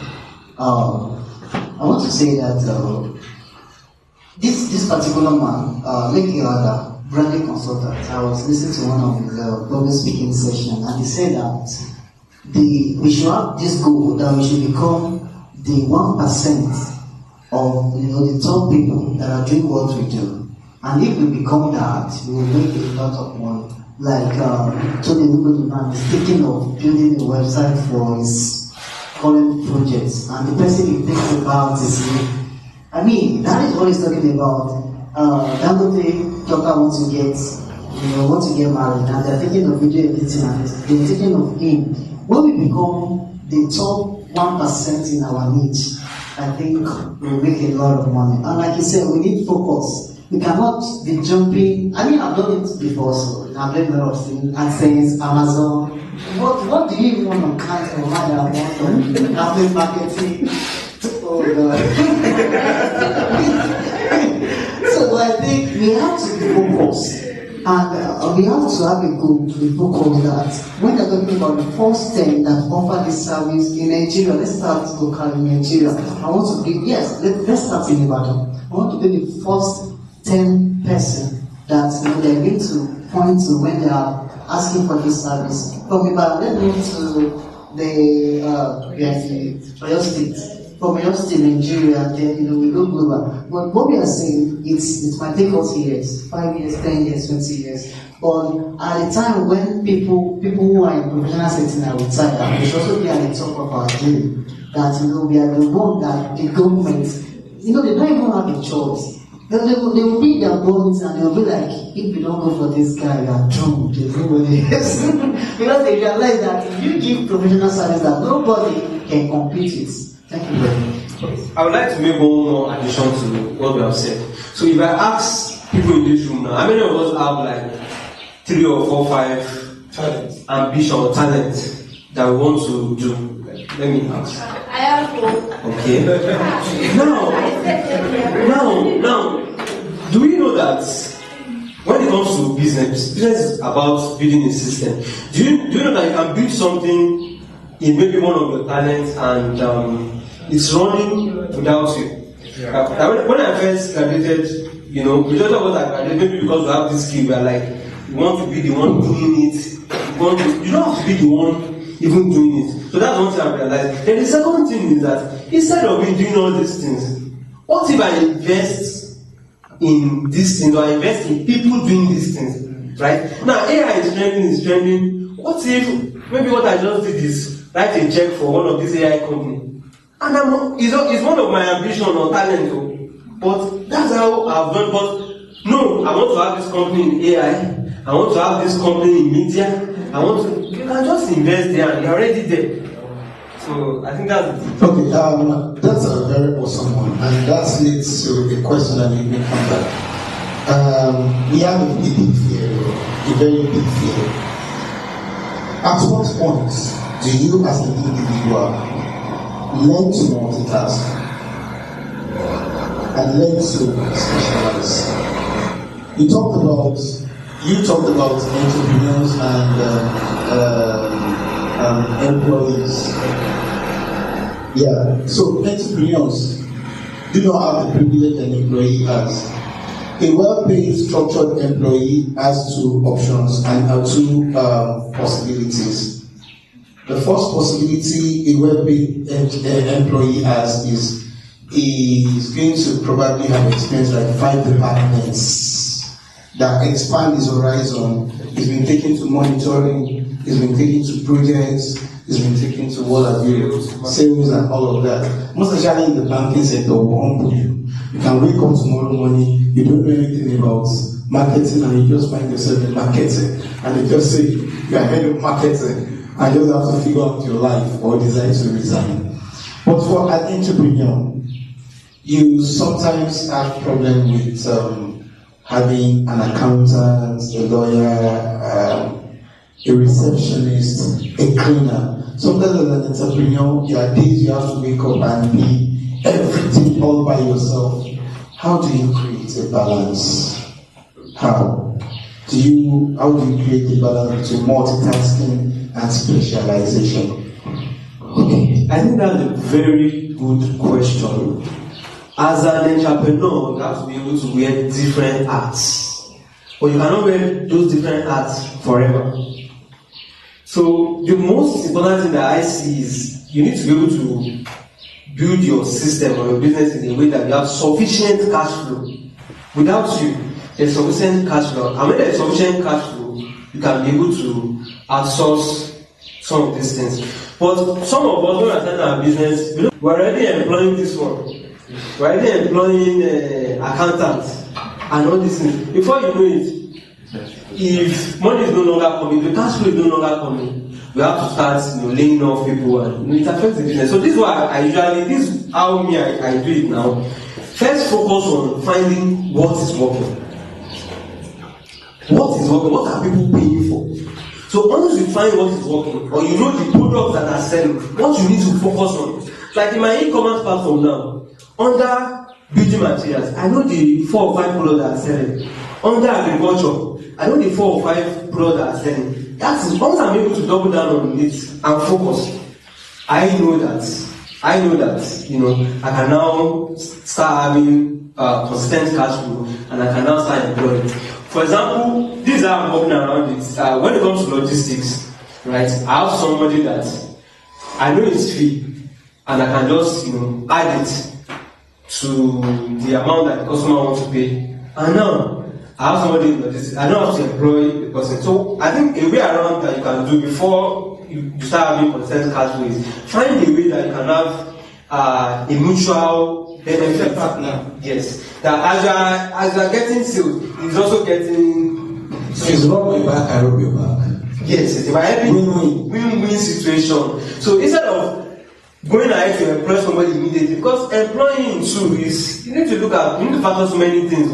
Pension, a lot of things. So find a win-win situation. Then from there, also now have consistent cash flow. You can now expand. Thank you. Okay. I want to, in addition to what you said, I've lived the life, because there was a time I started an e-commerce company and I have people, and then it went down, and I had to pay their salary. After I let them go, I was only there like 2 months. So what I've realized is that when people are starting business and they want to start business and they're expecting 5 million naira, I just say that they are not serious, because I advise people, the idea you have, beat it down to the nearest. Start with one couple if you can start. Like that 5 million idea that you have, no, go and scrape it. If you want to buy 100 products, don't buy 100, buy 10. Start selling that 10 and see the result first. Because I have a friend who wanted to start e-commerce product, build a website and bought 200 pieces of that product. We are still struggling to sell it today. I'm still trying to learn how to sell the products. So you have to understand that you just don't put a lot of money when you're starting. You have to beat your idea down to the. I mean, even if you can start with something, that would make sense. Because my website design, I was the one that was calling. I'll go customer in the afternoon. I'll build the website at night. I think every day. What I want to say that you should know when to delegate is in the area of business. I do that, I enjoy talking to people and I enjoy building it. But one thing I do not enjoy doing and I don't do it is taking the accounting, like the bookkeeping. And that almost runs like the business. Because I just don't really anyhow. I'm like, okay, money there accounts now. Let's go and spend it. And I'm not taking the account of what I'm spending and what I'm making. So by the time I realize, oh God. So what I now do, because when you're employing people, you have to look for a way that you don't want to use all your profit to pay your staff. So what I do now is that I have a bookkeeper and I tell him that we're only going to work maybe 3 hours in a day. So the amount we make in that day, send it to you and then you input it, and then if you have an insight for us, you give us. So we are not paying you a monthly salary, we are only paying you per hour. So when you do that, then the next day you do that. That's actually, you can pay maybe 3,000 naira per hour for just bookkeeping, nothing serious. So that is around maybe 60K in a month. But if you want to employ a bookkeeper now, you might be paying up to like 100K, an accountant, chartered accountant. Okay, so to give the audience their input, questions, and collaborations, I don't know. You have one question to go. Yes, sir. I think Mr. Kendi has answered the question. I'll still ask. Because I want to ask that in today's economy, how important is creativity? And what advice would you give the younger ones that are just entering workforce?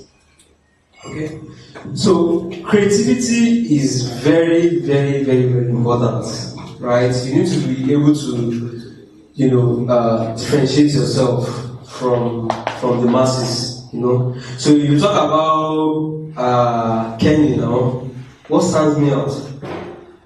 So when they talk about you, there needs to be something that is, distinguishing you from every other thing. So before I come to the question of why important is creativity, let me start with the graduate that just coming out. So I said it before, as a graduate that just coming out, stop asking for permission. Even before you graduate, this is a mistake I'm most people making. They don't have any practical skill before they graduate. So before you graduate, start a practical skill and understand, different part of that skill, how to market that skill, how to sell that skill, how to attend to customers, bookkeeping. You understand some of the things. If you have a mentor, right, you'll be able to learn it fast. But the main reality for graduates is them graduating and realizing that you can go to 100 companies and they will say, no. It happened to me. I started in Lagos, I went throughout mainland, island, dropping CV, nothing. So, but because I don't start I've been doing something before that is any need in itself. Why am I just going about every single day? So don't ask for permission. Build in the public, right? Is it freelancing? Is it what skill do you have? Start online, maybe on Instagram or YouTube. Start building content, start building proof about this thing that you are doing, right? So that when it's time to probably get a job, right, that will not distinguish you from other candidates. Because for me, for example, now, as at that time when I was into crypto, so I started writing about crypto. Unfortunately, one of the companies said that they needed somebody that would write for them. And I applied. I attached my blog. Because of my blog, they gave me that job.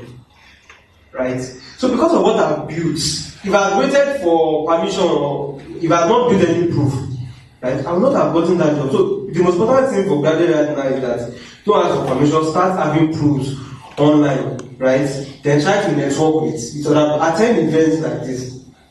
Most graduates when they come back, they just come home, they don't even go out to events to network with other people. So start networking. So coming to your question on creativity now. So everybody cannot do the same thing. And even if everybody is doing the same thing, there are some things that you will put in it that will make you stand out. Right now everybody is using AI to write article. Well, it gets to a point you read some of this article, you know that this article is not, there is no human. You lack substance. You lack substance. Just computer generated. There are some email that you send to people, they will not even read it. So people now prefer the one that you don't even use. AI to write. AI to write, because that communicates genuinely. They will know that it's an human being. So what I would say in terms of creativity is, before you start looking at creativity, you need to have repetition, like do a lot of that things. Then start looking at what you can chip in, experiment. Okay, if I do it this way, this is what I'm going to get. If I do it this way. So but before you start thinking of being creative, you need to have done a lot of reiteration and repetition. But creativity is very important.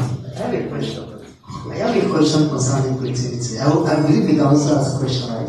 Yeah, it's about an employee in a company, exhibiting creativity. For example, now, let's assume that I employ a digital marketer and you're running adverts, and you're not doing, you want to be creative with the adverts, and as a result, you wasted money. And then, I mean, most companies will not even allow you to be creative because they were like, we need results. This is the way we do it, giving us results. And there's something about creativity. Most times, if you want to be creative, you might not even get the results. You might actually, you might wasted money. I've done it before. There is this particular way that you run adverts for somebody who mentors on e-commerce. E-commerce adverts is different from service adverts. So I wanted to be creative because I've been doing service adverts and I wasted a lot of money, but it didn't work. Now, in a company, how do you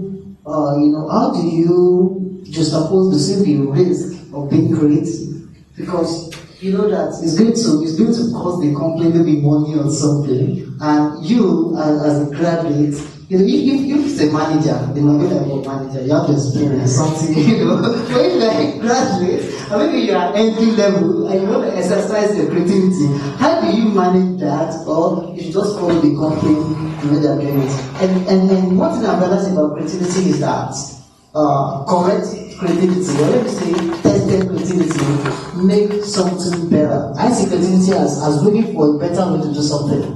And you might not get that better when you try it once. You might need to do it twice. But the first time, and the company is running at loss because of you want to try to do something good. How do you manage that? Mr. Kenny, you want to go? You can start. Okay. So when it comes to creativity, well, I'm not meant to be answering questions, but to just check in. I think there's a misplaced priority between employers and employees. I got a job and I'm in for the salary. I do my job description and I go. Nothing extra. I employ you for a job. Do what I employ you for and forget about innovating around my business. I own this business. I'm arrogant about it. These two things limit organizational growth. And creativity is supposed to be a nexus. And the only time creativity is employed is when there is a critical situation. And then you have can't you critically think? Then critical thinking comes and we forget about the other part of thinking. We have divergence, we have convergence, and we have creative thinking. Amidst all those thinking that we have that are very statutory, one question comes in anytime. If I come into a growing company and creatively contribute and I fail, they see it as part of growth. And they say, we are failing forward. Or you are failing forward. But a non-growing company see it as a retrogressive action and say you are a failure. These two have a way it encroaches in the mind of either the employer or the employee. Now, amidst the divergent, the convergent, and the critical thinking, they have a key. It's called the creative thinking. The creative thinking is simply identified as finding a new solution, absolutely new solution to a problem through experimentation, experience, exposure, education, and energetism. So at this point, we have a problem of work culture that subdue the genuinity of an employee and the genuinity and the compassionate of an employer. That even when I get results eventually, am I going to be rewarded? In a proper system. There was a time I used to have an employee and something happened. The first and the last employee so far in the whole of my business activity that turned around the company from a 5-figure business to a 7-figure business. The first and the last. I've not had the first name. He's in Canada as we speak. He's an associate professor in Canada. And he came into the business as a school start holder. And I forced him back to school. And one thing I can say correctly is that he went all out, just told me stay in the office. That was the first day I died. You know why I died? Because I stopped engaging people until he has to proceed to a career setting on the path. And I need to now reintegrate myself back because I've failed to keep my pace because there's someone doing it all for me. And guess what? He met, according to the report he gave to me, he had met over 1,800 people in 4 years, telling them about the business. He is introverted, not extroverted. He is melancholic and kind of flake, not sanguine. So I met 1,800 people. So when he left, I went back to that data, and that's where record keeping coming. He was creative to get me the numbers I wouldn't have gotten as a sanguine that would be jumping around.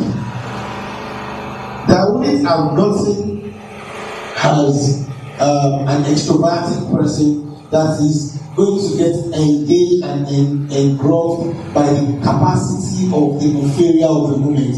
Maybe at 300 I will feel I've made it already. So all the contents,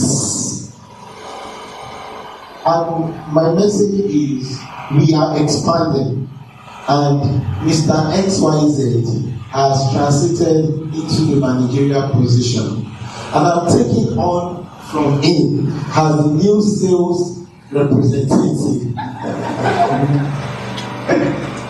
I am the owner of the business that he did all that sales for, but I have to allow him take the managerial position now. And I went to the company website and I placed him as head of operations and human resources. And I checked my own status on that same website from being a CEO as sales representative. And I had to start meeting every of these 1,842 people. And I realized that they were chief judge among them. They were commissioners of ministries among them. And I did what he could not do. He doesn't know how to translate it into money. Don't forget, I did the business to make money. I knew how to translate it into money. But he had not even done what I couldn't do. He had not even met quality people. So at that point, he earned 25% of the total shares of the company. Till date. When we talk about Omi Technologies, Abiola Joseph has 25% of that shares of that company till today. And we have done quite a number of things. Biola is in Canada now and he's doing very awesome. Professor Biola is in Canada now and he's doing very awesomely. I am still here in Nigeria, struggling with the Nigerian economy. Do you understand now? But his creative capacity brought about everything the company turned around. So from Omi Technologies to Swift Catalyst I to Ayekoto Fact Finder to Leaders Hub to Work and Connect to everything we have today. We have just one a documented. That's his own creativity in my own business that I will forever recognize. A documented 1,842 quality contacts. One of my very biggest relationships today is with Honorable Shina Pela. Those that were part of the contacts. That was at least 18 years ago. Right? Part of that contact was the immediate past children of the states, Honorable Justice Mutai Bola. That was part of the contacts. So sometimes, like they say, lean on me when you're not strong. I will be there. Right? And I will help you carry on. One of the problems we have is employee comes in with the salary mindset. An employer comes in with the hostile and the bossy character mindsets, which has subdued creativity to the ground because everybody is out for a kill. The employer wants to kill the employee, the employees also want to kill the employer. There is no value proposition, there is no value request. Another young person that I really always talk about when we talk about this is Judith and Priscilla. They manage my business in Abuja. I've not been in that business for 9 years. They are Christians, they are females, I don't know their family, and they do it excellently well. And for Ibadan, I always call of Mary. I don't know anything about business hub, but Mary knows everything. If you are in debt, she knows. If you are doing fine, she knows. And when today she has asked me a question and she said, Ogawa, I said, you know what to do. You know if you bring it, I'll throw it back at you. Go and get it done. So I think it's about everybody going on the table being symbiotically ready as an employee to take on leadership when it is thrown at you or when you have to take it. Sometimes it will not be given to you. You have to take it by sense of responsibility and creativity. And as an employer, you need to also know when you are still, when you are no longer in vogue. Because you can't be fresh forever. Sometimes you just have to take it back seats and just throw out experience to the exposure that they are bringing in.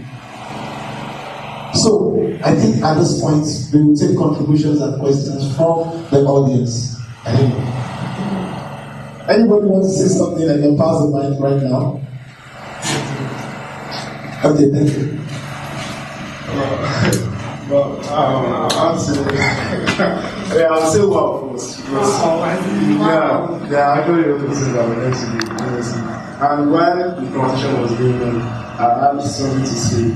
But as I was just saying, so just overflowing. So, okay, let me just start with what I was saying, which was, I think everything we are doing in life, it's always come back from a step, like a fundamental things. Like for example, there's one thing a lecturer of mine usually says when he gives teachers in intermediate level. He will say, problems will be solving in the petroleum industry. That we should not be shocked that it all comes from the little things we learned in primary school, secondary school. And funniest thing is that I actually use those things to explain how we solve problems in the industry. So since then, I didn't really take that to heart, but after graduation, I actually took it to heart. And how I recently realized that most of the things we did in school is not actually mainly focused on academics alone. We have a lot of volunteering activities, taking leadership positions, and they actually speak a lot to what we actually do in the real life. That's the job we get, the people we meet. Yeah, and let me share like this experience of mine. Well, my final year. So, when I was in IT, I had an opportunity to mentor like some students that came from other schools. So, honestly, was that was like the very first time I would then want to discover responsibility, taking responsibility. So, and from that, from just that. It gave me this kind of confidence that okay, when I enter school, I will actually take in more responsibility. And when we were doing some courses, a lecturer said everyone should choose a group leader. So there are like two courses like that. And one thing that actually shocked me the most was when my classmates actually nominated me twice for those two courses. And from there, I actually learned one thing which I think Mr. Abueku said was that from the things you actually do and the people you actually meet, there's something called referral. You actually refer you from what you do. Like, okay, for example, if you make a website, the first person that will come to your mind is the person that has been like most accountable and most responsible enough to that particular thing. So the moment my classmates actually nominated me to be like a group leader for that course, I was actually happy, and at the same time it went into my head because I actually felt I could do everything at once. So along the way when we were about finishing the two projects, I was actually taking everything at once. And one day I was just like I burnt out, I broke down. I was just like, I don't tire, like what's all this? So a fellow groupmate of mine just told me, Ajadi, because I will call me, Ajadi, this thing is something you can actually delegate. It's be funny how people will actually help you in doing this thing. That even that she herself, that she has been waiting for me to tell her, go and do this.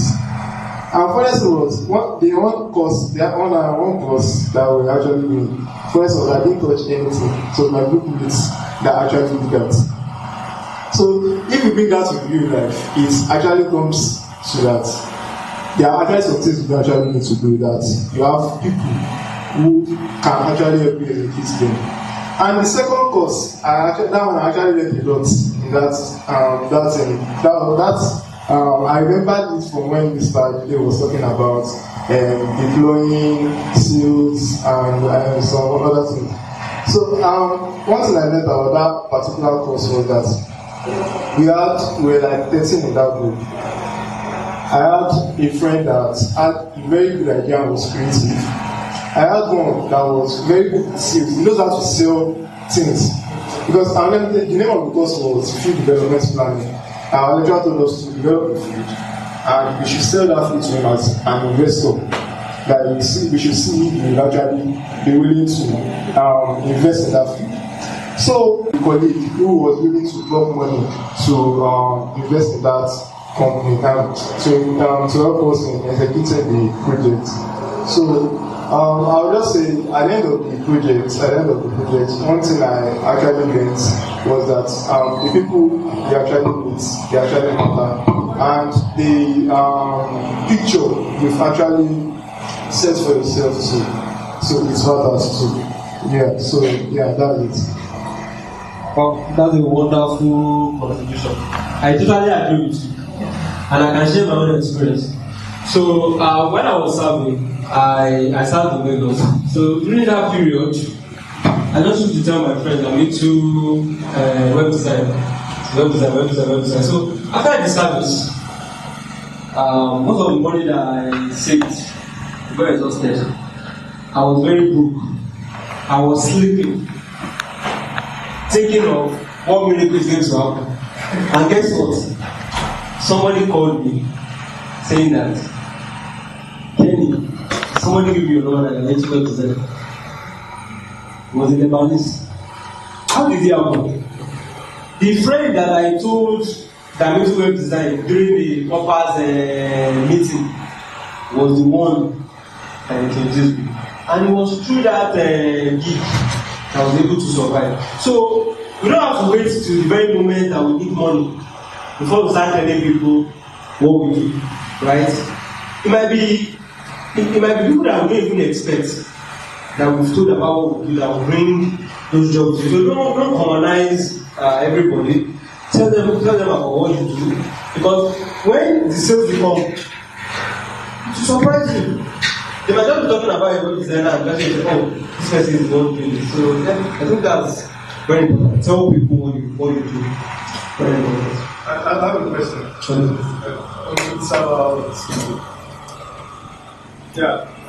I suppose of you mentioned one thing, which was mentorship in our area of life. So I want to ask, moving to the university, what are the things what are the things you think are expected from the mentees? Because considering you have to do this, you have to do this. You also need to consider that you are working alongside time. So what is expected from the mentees in executing whatever is doing, whether it's the mentor, and also how should you handle the pressure of time alongside whatever is doing?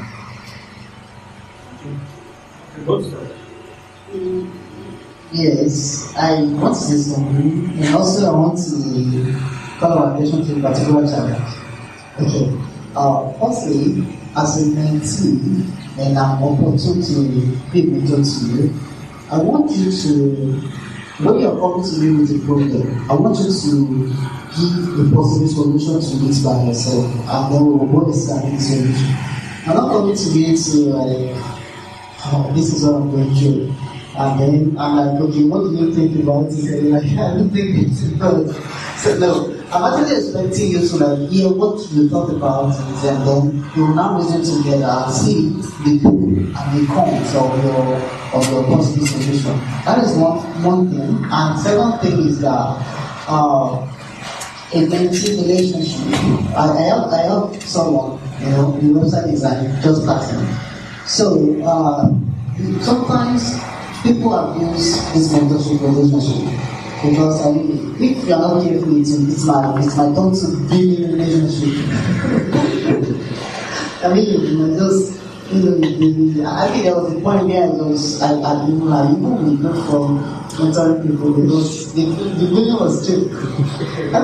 Most people do not believe that you don't have money. That is the most difficult thing that I've not understood in this Bible. If I tell you I don't have money, and you're like, I'm lying to you that I have money, come on. And it's tough. Maybe because if people know that you do business, they always expect that you have money every single time. They can never be broke.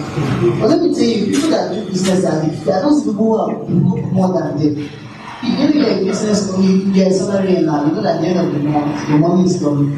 But you know that this business is operational fees there, you have a lot of things to pay.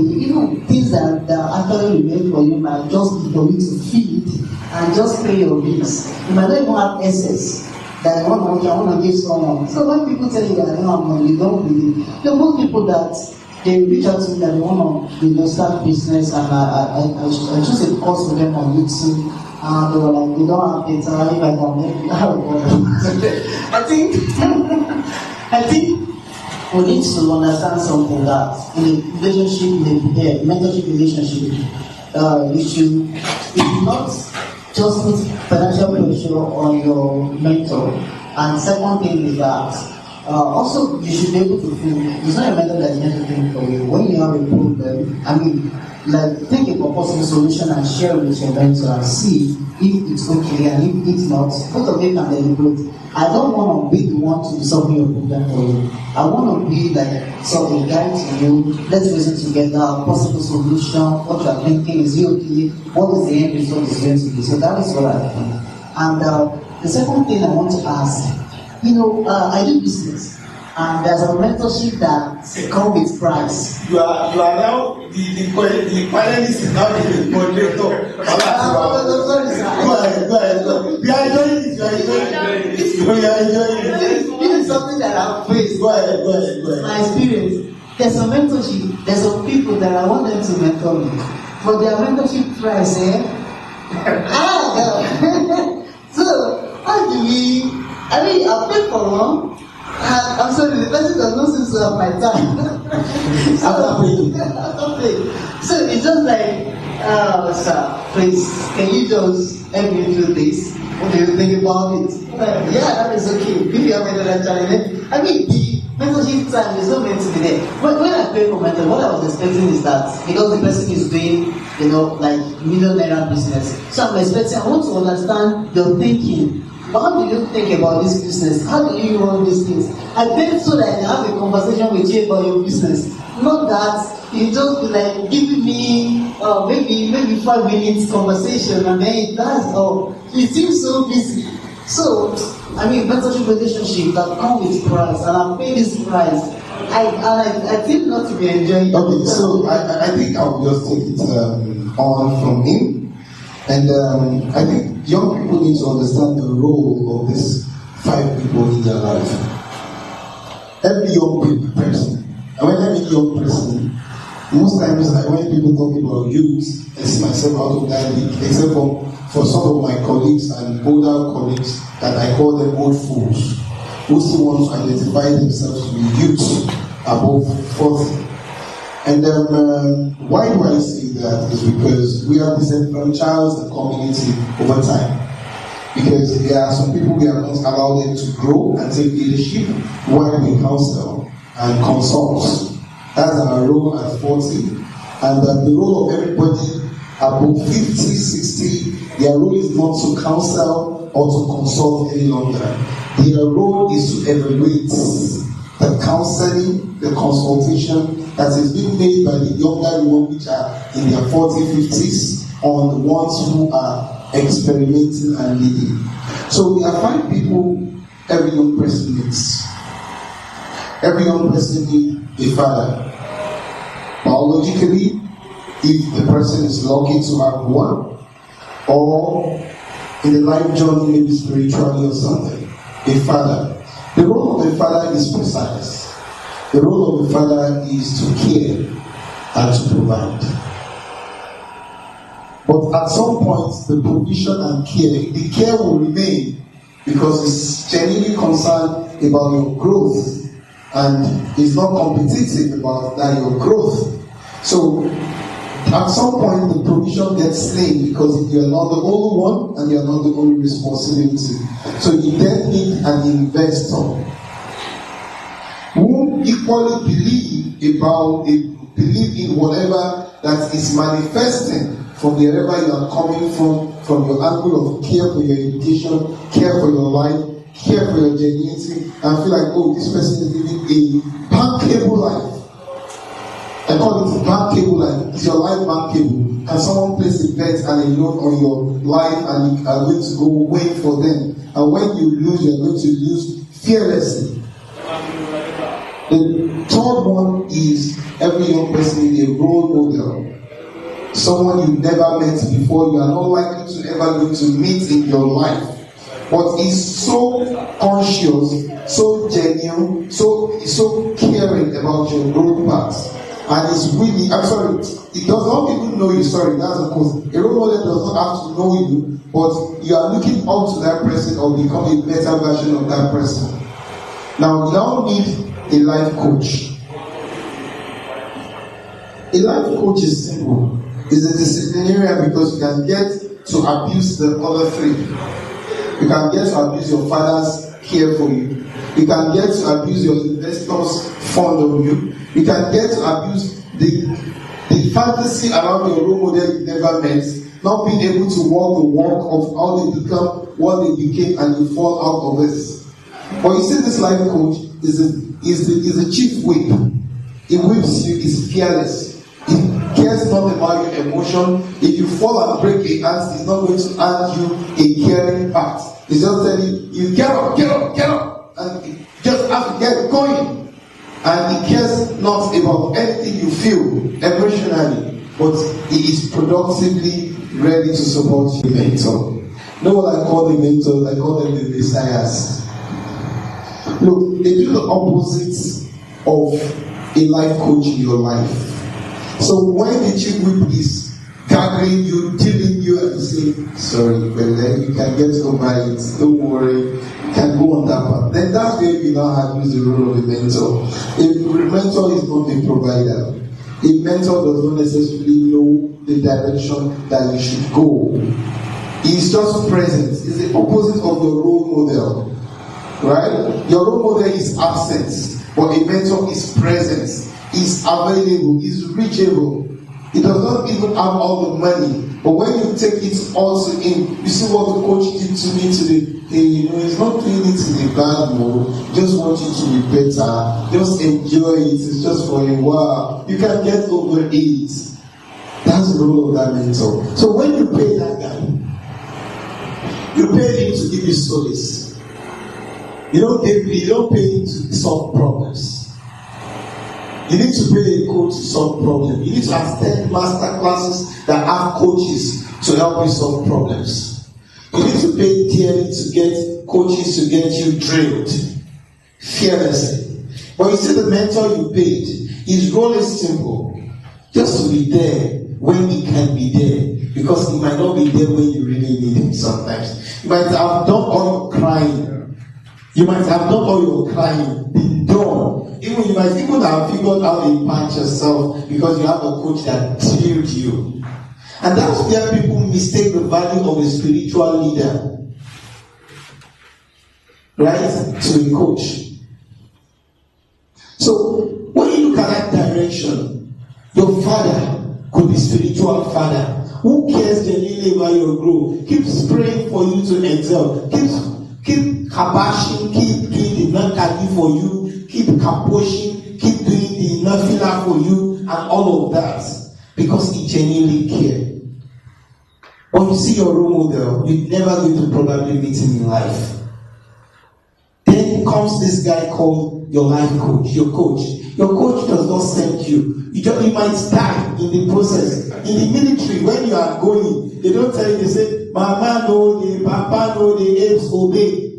They don't care about your father or your mother. You just have to keep jogging. You have a heart issue doesn't concern him. Until he see you fall down, he will flog you, stand up, and you can no longer stand up. That is when he say, medic, come and carry him. And that's when they discover you have a heart problem. That's the coach for you. It's a bitter truth. We are just lucky sometimes, somehow, to have all the five in one person. Once a while. Because people are also busy with their real life. And often the time, people who be this for everybody don't have those people for them. Right? And it's a bitter part. Maybe, I don't know. I'm becoming emotional here, but I think I need to stop, right? Because at this point, I have seen people fail. And everything comes back to where we start. Said from relationship. Can you walk through that same door you entered earlier, multiple times after you took your exit? Can you dial that same number and that person feel like you cheated them, not you cheating them? Can you call your employer and say, I just said I should greet you, without you feeling the pain you caused him while you were there, without him feeling the guilt that it caused you while you were working for him? Can the employer pick a call and say, oh, you have a problem with this, don't worry, there's someone that works for me that will solve it over the phone. And they just call you and just, oh, put me on the call with the person. Oh, when you do this and you do this and you do this and you do this, you get this, and this is the results. Without necessarily being there, do you still remember the map of where you're coming from? Because if you don't understand the map of where you're coming from, you cannot get the right compass of the map of where you're going to. So I think it's a hard talk for young people to look back and see where they have done something wrong. You might not be able to forge ahead. People are growing, developing without achieving. People are becoming successful every day without being fulfilled. Young people now have mental health. I didn't grow up knowing mental health. That's the obvious truth. Because everything that gets people mentally derailed now are just basic part of life we grew up with. We grew up in a community where when you fail, everybody in the community fail. And when you are successful, everybody in the community is successful. So your mental health, the only mental health we had those days was lunatism. One of Yahweh. Right? It's mental illness, not mental health. And when you have mental illness, when you come and go see Arrow or come and go see Yaba left. So I think we are not taking all of it in the right way. And this possibly is going to charge us a new cost. Who will we be in the next 20 years? That's 2 decades. Let's everybody add 20 years to their years. I'll probably be in my 60s or 70s. Right? And at that point, I don't want to stop helping, but I don't want to help non-scholars. Because a 70-year-old man that wants to invest in a 17-year-old man needs to evaluate what the life expectancy of himself be after his death. Is this 17-year-old man still going to carry that legacy for another 50 years till he's 67-year-old, and I will still be remembered for 50 years after my demise? Because immortalization of people is not in naming, building, and structures that are not living in their name, but building a system and people who are living a legacy on. Recently, we see Nelson Mandela being teared apart by the South Africans. But yet, they can't tear Nelson Mandela apart in the heart of the world. We understood what he did in the apartheid. As much as we want to worship Awolowo, he has his own dirty lenience too, that we can worship the public as Yoruba people. Amadu Bello has his too. Ojukwu had all of his. So I think one of the problems we have right now as young people is we have tied leadership and followership to materialistic things that immortalize nothing. I have not seen in the last 5 years, the last 10 years, the Igbo system of employee. It used to be apprenticing. Where I'm going to set you free, and you don't need to worry with the bank that's going to give you money because you worked for me for 20 years of your life. And I'm going to give you all the money you needed to do without giving you money. And how do they do it? After you work for 20 years, I'm going to stock your shop with another 500,000 naira goods. And when you have a higher order, you are going to come to me and say, your clients are going to our warehouse, which is your previous boss, and I'm going to back all the sales without necessarily looking for capital to stock. Now we have killed out the sales representative. That are not giving value and meaning to our business. And that was when we started the case of internship. I was just laughing. Call it apprenticeship, not internship. It doesn't work here for people to intern. What are you interning? You've got no skill to intern with. And you now say, funny thing, you now say, I don't want a paid internship. Where does that happen? Then someone say volunteering, and people say, I want to be a paid volunteer. I volunteered for 7 years in Association for Reproductive and Family Health without being paid a dime. And it's formed a larger part of my life.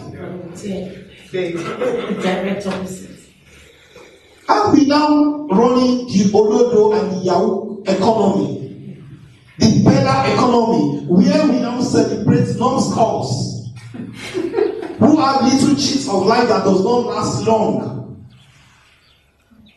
And we pull down people who have real values. It's so unfortunate that we find ourselves here. It's a hole in my heart that anytime I wake up to, I keep addressing my wound internally. There is no value for any profession again. A medical doctor will wake up tomorrow morning, picks his bag, forgetting the oath he signed or he sworn to when he was leaving the medical school. He forgot that oath. And he just took his bag to Canada because he wants a cleaner pasture. An engineer does not care any longer with the quality of the building because he needs to seal about 14 bags of cement every day to be able to pay his house rents. A lawyer does not understand what it comes with the modesty of not supporting a criminal. The mosque system is a mockery system. The church system is a chunk system. Where people are creating systems that their members can no longer afford. And we still revere them. And that's why politicians can throw it on us. The most you wake up, someone start on the member and keep talking all book, cock and bull story, and yes, he is a criminal and a culprit. You go to the church where the pastor is no longer a saint because the only thing he could actually give for the SUV that he drives is some little biblical verses. And he drives SUV on the tithes and the offerings of the church. The church will no longer create a system for the people to survive. The mosque will no longer do that. There is no mentorship. We grew up in the schools where we have counselors in our schools. Are there counselors again? Our counselors were our accountability partners. Now everybody is looking for accountability partners that we were originally supposed to have. Young people are not trainable, they are not learnable, they are not trainable. Because why? They saw their elder ones in their 40s and in their early 50s who were submissive, being used by the elder ones as political talks. I always tell people that the most filled age range in Nigeria today are everybody between 35 years of age and 55 years of age. You know why? Because they could not disrupt the system. And that is what gave room to people below 35 of today who disrupted it negatively, unapologetically. So mentorship, to address what you said, you pay for the mentorship, he is requesting what the criteria is. The criteria is simple: sincerity of purpose and objectivity. If you look at someone on the social media, he like his time. I am very, very, very close. There are about 5 people I'm very, very close to. That people very close to me don't know I'm close to them. And one of them is Samadi Emi. I could pick up the call and call him now. If he's busy, he will tell me, Jide, I will call you back. And only one thing I've learned from Samadi Emi and Uncle Fela Drotoye that introduced me to him is just 2 things. The capacity of transformation. But that Fela Drotoye left the old social space when it's becoming chaotic. And he stopped motivational speaking. Because the day motivational speakers were being blackmailed, nobody was saying anything about it. And the result came. Motivational speakers left and mental health came in. Because motivational speakers were the hope givers. People like Brad Fela were the one give Brad Fela Drotoye. They're the one giving us hope. We blackmailed them. They left. Now the consequence is mental health. Now you need a therapist.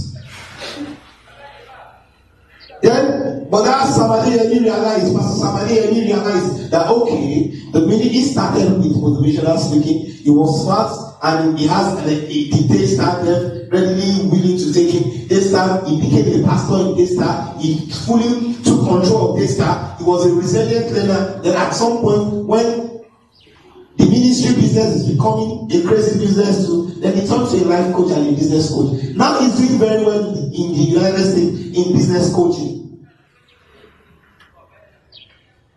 You have to halt the altar and what? And elevate people who will mount the altar in the future. Because the people that will mount the altar in the future do not have the capacity to succeed the people that are running the altar now. They are not intellectually sound.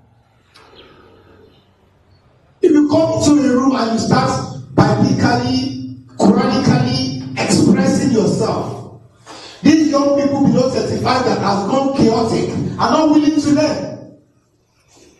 You tell me young people are memorizing the Quran, people are going to Bible schools, and they are just a fraction of less than 5% of the economy that you want to succeed you in the next 10 years, 20 years. While the remaining 95% are chaotic. It's as good as saying you are creating a prison where you have limited warders to several prisoners. They are going to overpower the warders and they are going to kill them. And the whole street is going to be jungle justice. So, all that being said, I think it is key for us to wrap up this career session notes by telling ourselves to genuinely get open to values that transcend our moralities and immoralities, but keep us as people of legacy, either as a father, as a role model, as a mentor, as a life coach, and what have you not. And as a mentee, nobody is going to come saving you. That's one thing you should have at the back of your mind. You are first, just like Mr. Miracle said earlier, the role of a consultant is simple. When you come to my office as a consultant, I ask you what is your problem. I'm a development consultant now, and that's what I've been calling myself in the last 3 years. Even though people don't understand what it means to be a development consultant, averagely my market in the last 3 years have not come from Nigeria. 85% of my market has come from outside Nigeria. Because here is a market that you don't understand. You don't understand what they say when they say the process of ideation to income. You don't understand. You just want money. And that's why it's easy when you look at people doing business. Start selling these fruits out there tomorrow and buy a car next tomorrow. They feel that you just made money from the fruits. And before you know, from here to this junction, everybody starts selling fruits. So, our innovative charisma is so dumb that it is imitating, not even innovating, let alone inventing. We are so dumb in people. Look at when the ministry business started. Even the people that were not called started getting called. Woe unto me that was not called, and one that went ahead and delivered the message. So the problem we have is a dysfunctional psychology. I can be a good Muslim, yes, but that doesn't make me an imam or an alpha. Don't even call me. I don't want to even be called that way. I've had several occasions people call me and I said, I'm sorry, I'm a Muslim. I know exactly what I should know as a Muslim. So if you think it is exceptional, it's to tell you how inconsequential others that we are doing the same religion are not knowing about their religion. So if I am a Christian and I'm praying and I'm giving the biblical verse, does not mean it makes me a brother or a sister. It only makes me a Christian that is a believer that serves the Most High. Let the person that is called be called. And you know the funny thing is that it's funny at the spiritual realm, because whatever happened in the physical has been concluded in the spiritual. At the spiritual realm, people who are called don't even have the skill. They are called to embrace the calling to gather the skill. Look at Jesus now. Does he have the skill? He was called from cradle, right? And when he started delivering the message, he faced challenges from who? The Israelites themselves. When he was at Babylon, what happened? So there is a problem we don't do. We don't talk about history. Everything we do in life has history. When you start falling sick, I started falling sick since 2009 after my accidents. I started falling sick. Then I went into my family lineage and history. No history of diabetes. So if I have diabetes, I caused it because that's on me, not on them. But there is a big history of likely asthma. So you don't see me close to anything gasoline. Are you getting the point now? So when I start having crisis, the first thing I keep away from is anything that brings fuel. People don't know. People die. The father died of diabetes. The uncle died of diabetes. The cousin died of diabetes. He's already at the verge of diabetes. And nobody is keeping record. Nobody is checking it. Nobody is breaking the cycle. Because history is far from humanity. And when history is far from humanity, emulation of history starts embracing. And nobody gets humble to the call of nature of humanity. So, to wrap it up, mentors need to be very precise on what they want from their And the mentees need to be very precise of what they want from their mentors and all other four I mentioned. And whoever is in those capacity or is wearing all of those hats as a mentor that is wearing everything, which is a big problem actually, because right now when people come for me for mentorship, I run down. Honestly. And you know why I run down? Is because honestly, I make so much money to take care of myself, my family. I have a big family and I'm willing to have more family. Because I love the concept of family ownership. I'm not someone you tell just have 3 kids. If you want to marry me, you want to have 3 kids. But be better at your time and do my view. Do you understand now? I mean, because you know why? These are the Africanism in us that we lost. Our great grandfathers, a few of our grandfathers live on some notion and belief, which I don't encourage everybody to do, but if you have the capacity to do it, it's Africanism in you. They will be more successful than our parents that lives on the ideology of education. Our parents that they sent to school, how many of them were able to build 3-story building? Their fathers and their mothers actually left 3-story building that made them poor. Because most of them still inherited 2 rooms in those houses.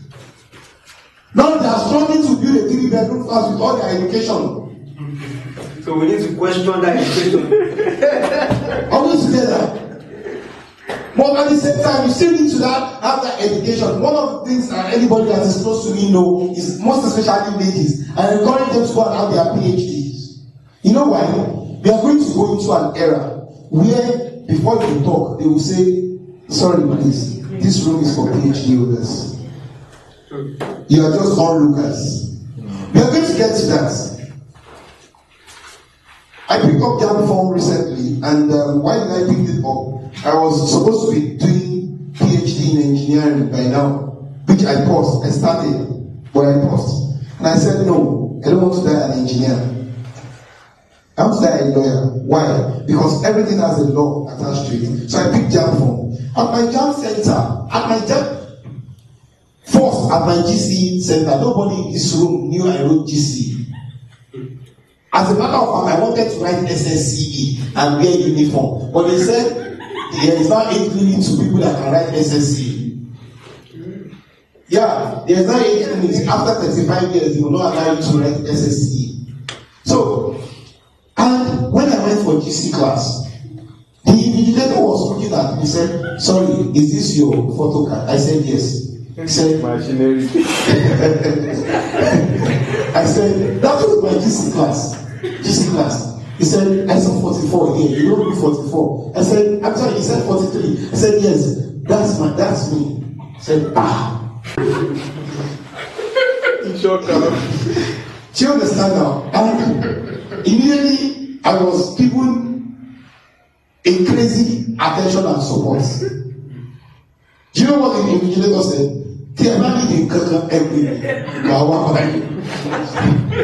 And on my first paper, I was the first to leave the room because my first paper was English. And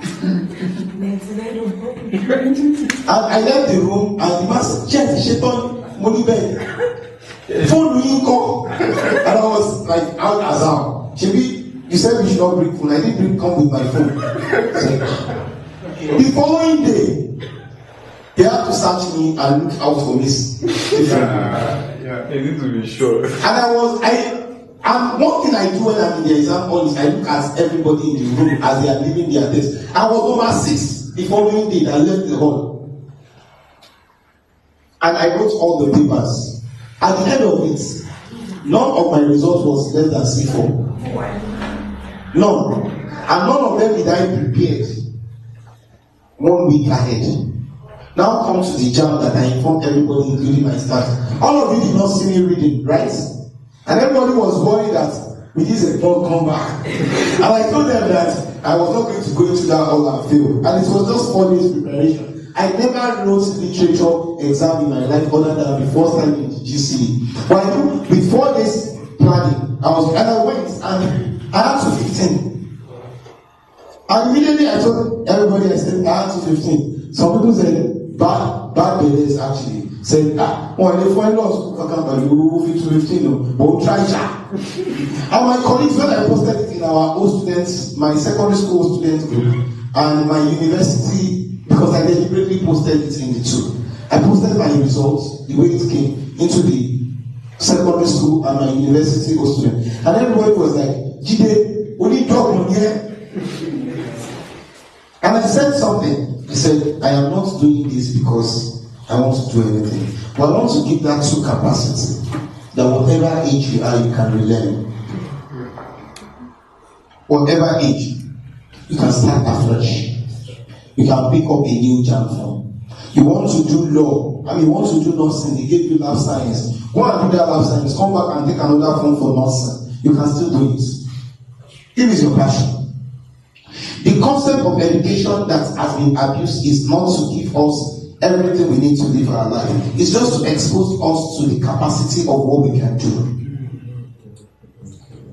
So when I look at Afe Babalola, when I look at Wole Soyinka, when I look at Obasanjo is the worst among them. Obasanjo started pursuing academic career as the head of state of Nigeria. Obasanjo did his masters as the head of state of Nigeria. As the president in civilian regime. He did his masters. And that was when all schools were making life difficult for him. He orchestrated how National Open University became stable. Obasanjo single-handedly brought National Open University and civil defense. Obasanjo did those two. No. And civil defense, Obasanjo did those two. And you know why? Because of his own selfish interest. Baba wants to claim ownership on something military like that he founded. And he also wants to have a place he can go to learn at his own convenience. So what happened eventually? Obasanjo graduated MSc in now and PhD in now. Then later went for another PhD in Harvard. Because why? You already have a PhD in now. It's easy to go back to Harvard. At what? At 70 something. Now Obasanjo is in his 90s. Now, Wole Soyinka became a PhD holder at 37. He never knew he could live extra 50 years. That same 37 years of age was when he discovered he had cancer, which was a life-threatening cancer. Baba still smoke. And he lived extra 50 years as a PhD holder, a professor, a Nobel laureate, and what have you not? Is alive. Then comes Afe Babalola. Afe Babalola is a self-taught lawyer. He was a clerk of the court in the UK. And a lady came to the court and needed a legal representative, but she could not afford. And Afe points up and he said he wants to represent, which is allowed under the covenant of the UK law. You can defend your siblings and you can defend yourself. And he defended against a notable lawyer and he won. And he was offered unquestioned admission. And Afe became a lawyer. I think one of the things young people should learn to do is to not limit their capacity to knowledge and learning. Whatever amount of money you are making today will not be enough tomorrow. And if it was ever going to be enough tomorrow, it might not. You can make better money with lesser stress by learning something new. Every profession we all have in this room has a complementary profession. If you are a mechanical engineering graduate, if you are a civil engineering graduate, if you are an accountant, if you are a lawyer, as an accountant, nothing stops you from learning banking and finance as a diploma. Nothing stops you from learning taxation as a diploma or at a professional level. As an engineer, you can know about construction, you can know about welding, you can know about all of that. And one thing that is so fascinating that young people don't query is why are all these politicians going back to study law? Even the law reliant is not a lawyer. Yeah. Because they have a knowledge you don't have. To triumph in any public sector and be able to steal as much money as possible, there are just 3 courses required in the whole world.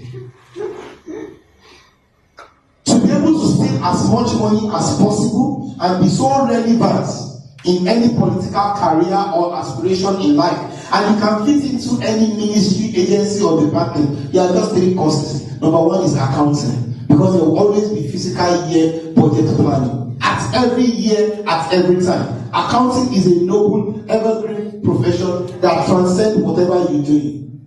Number 2 is law. And number 3 is errand boy. Thank you. Sorry, you mentioned that around.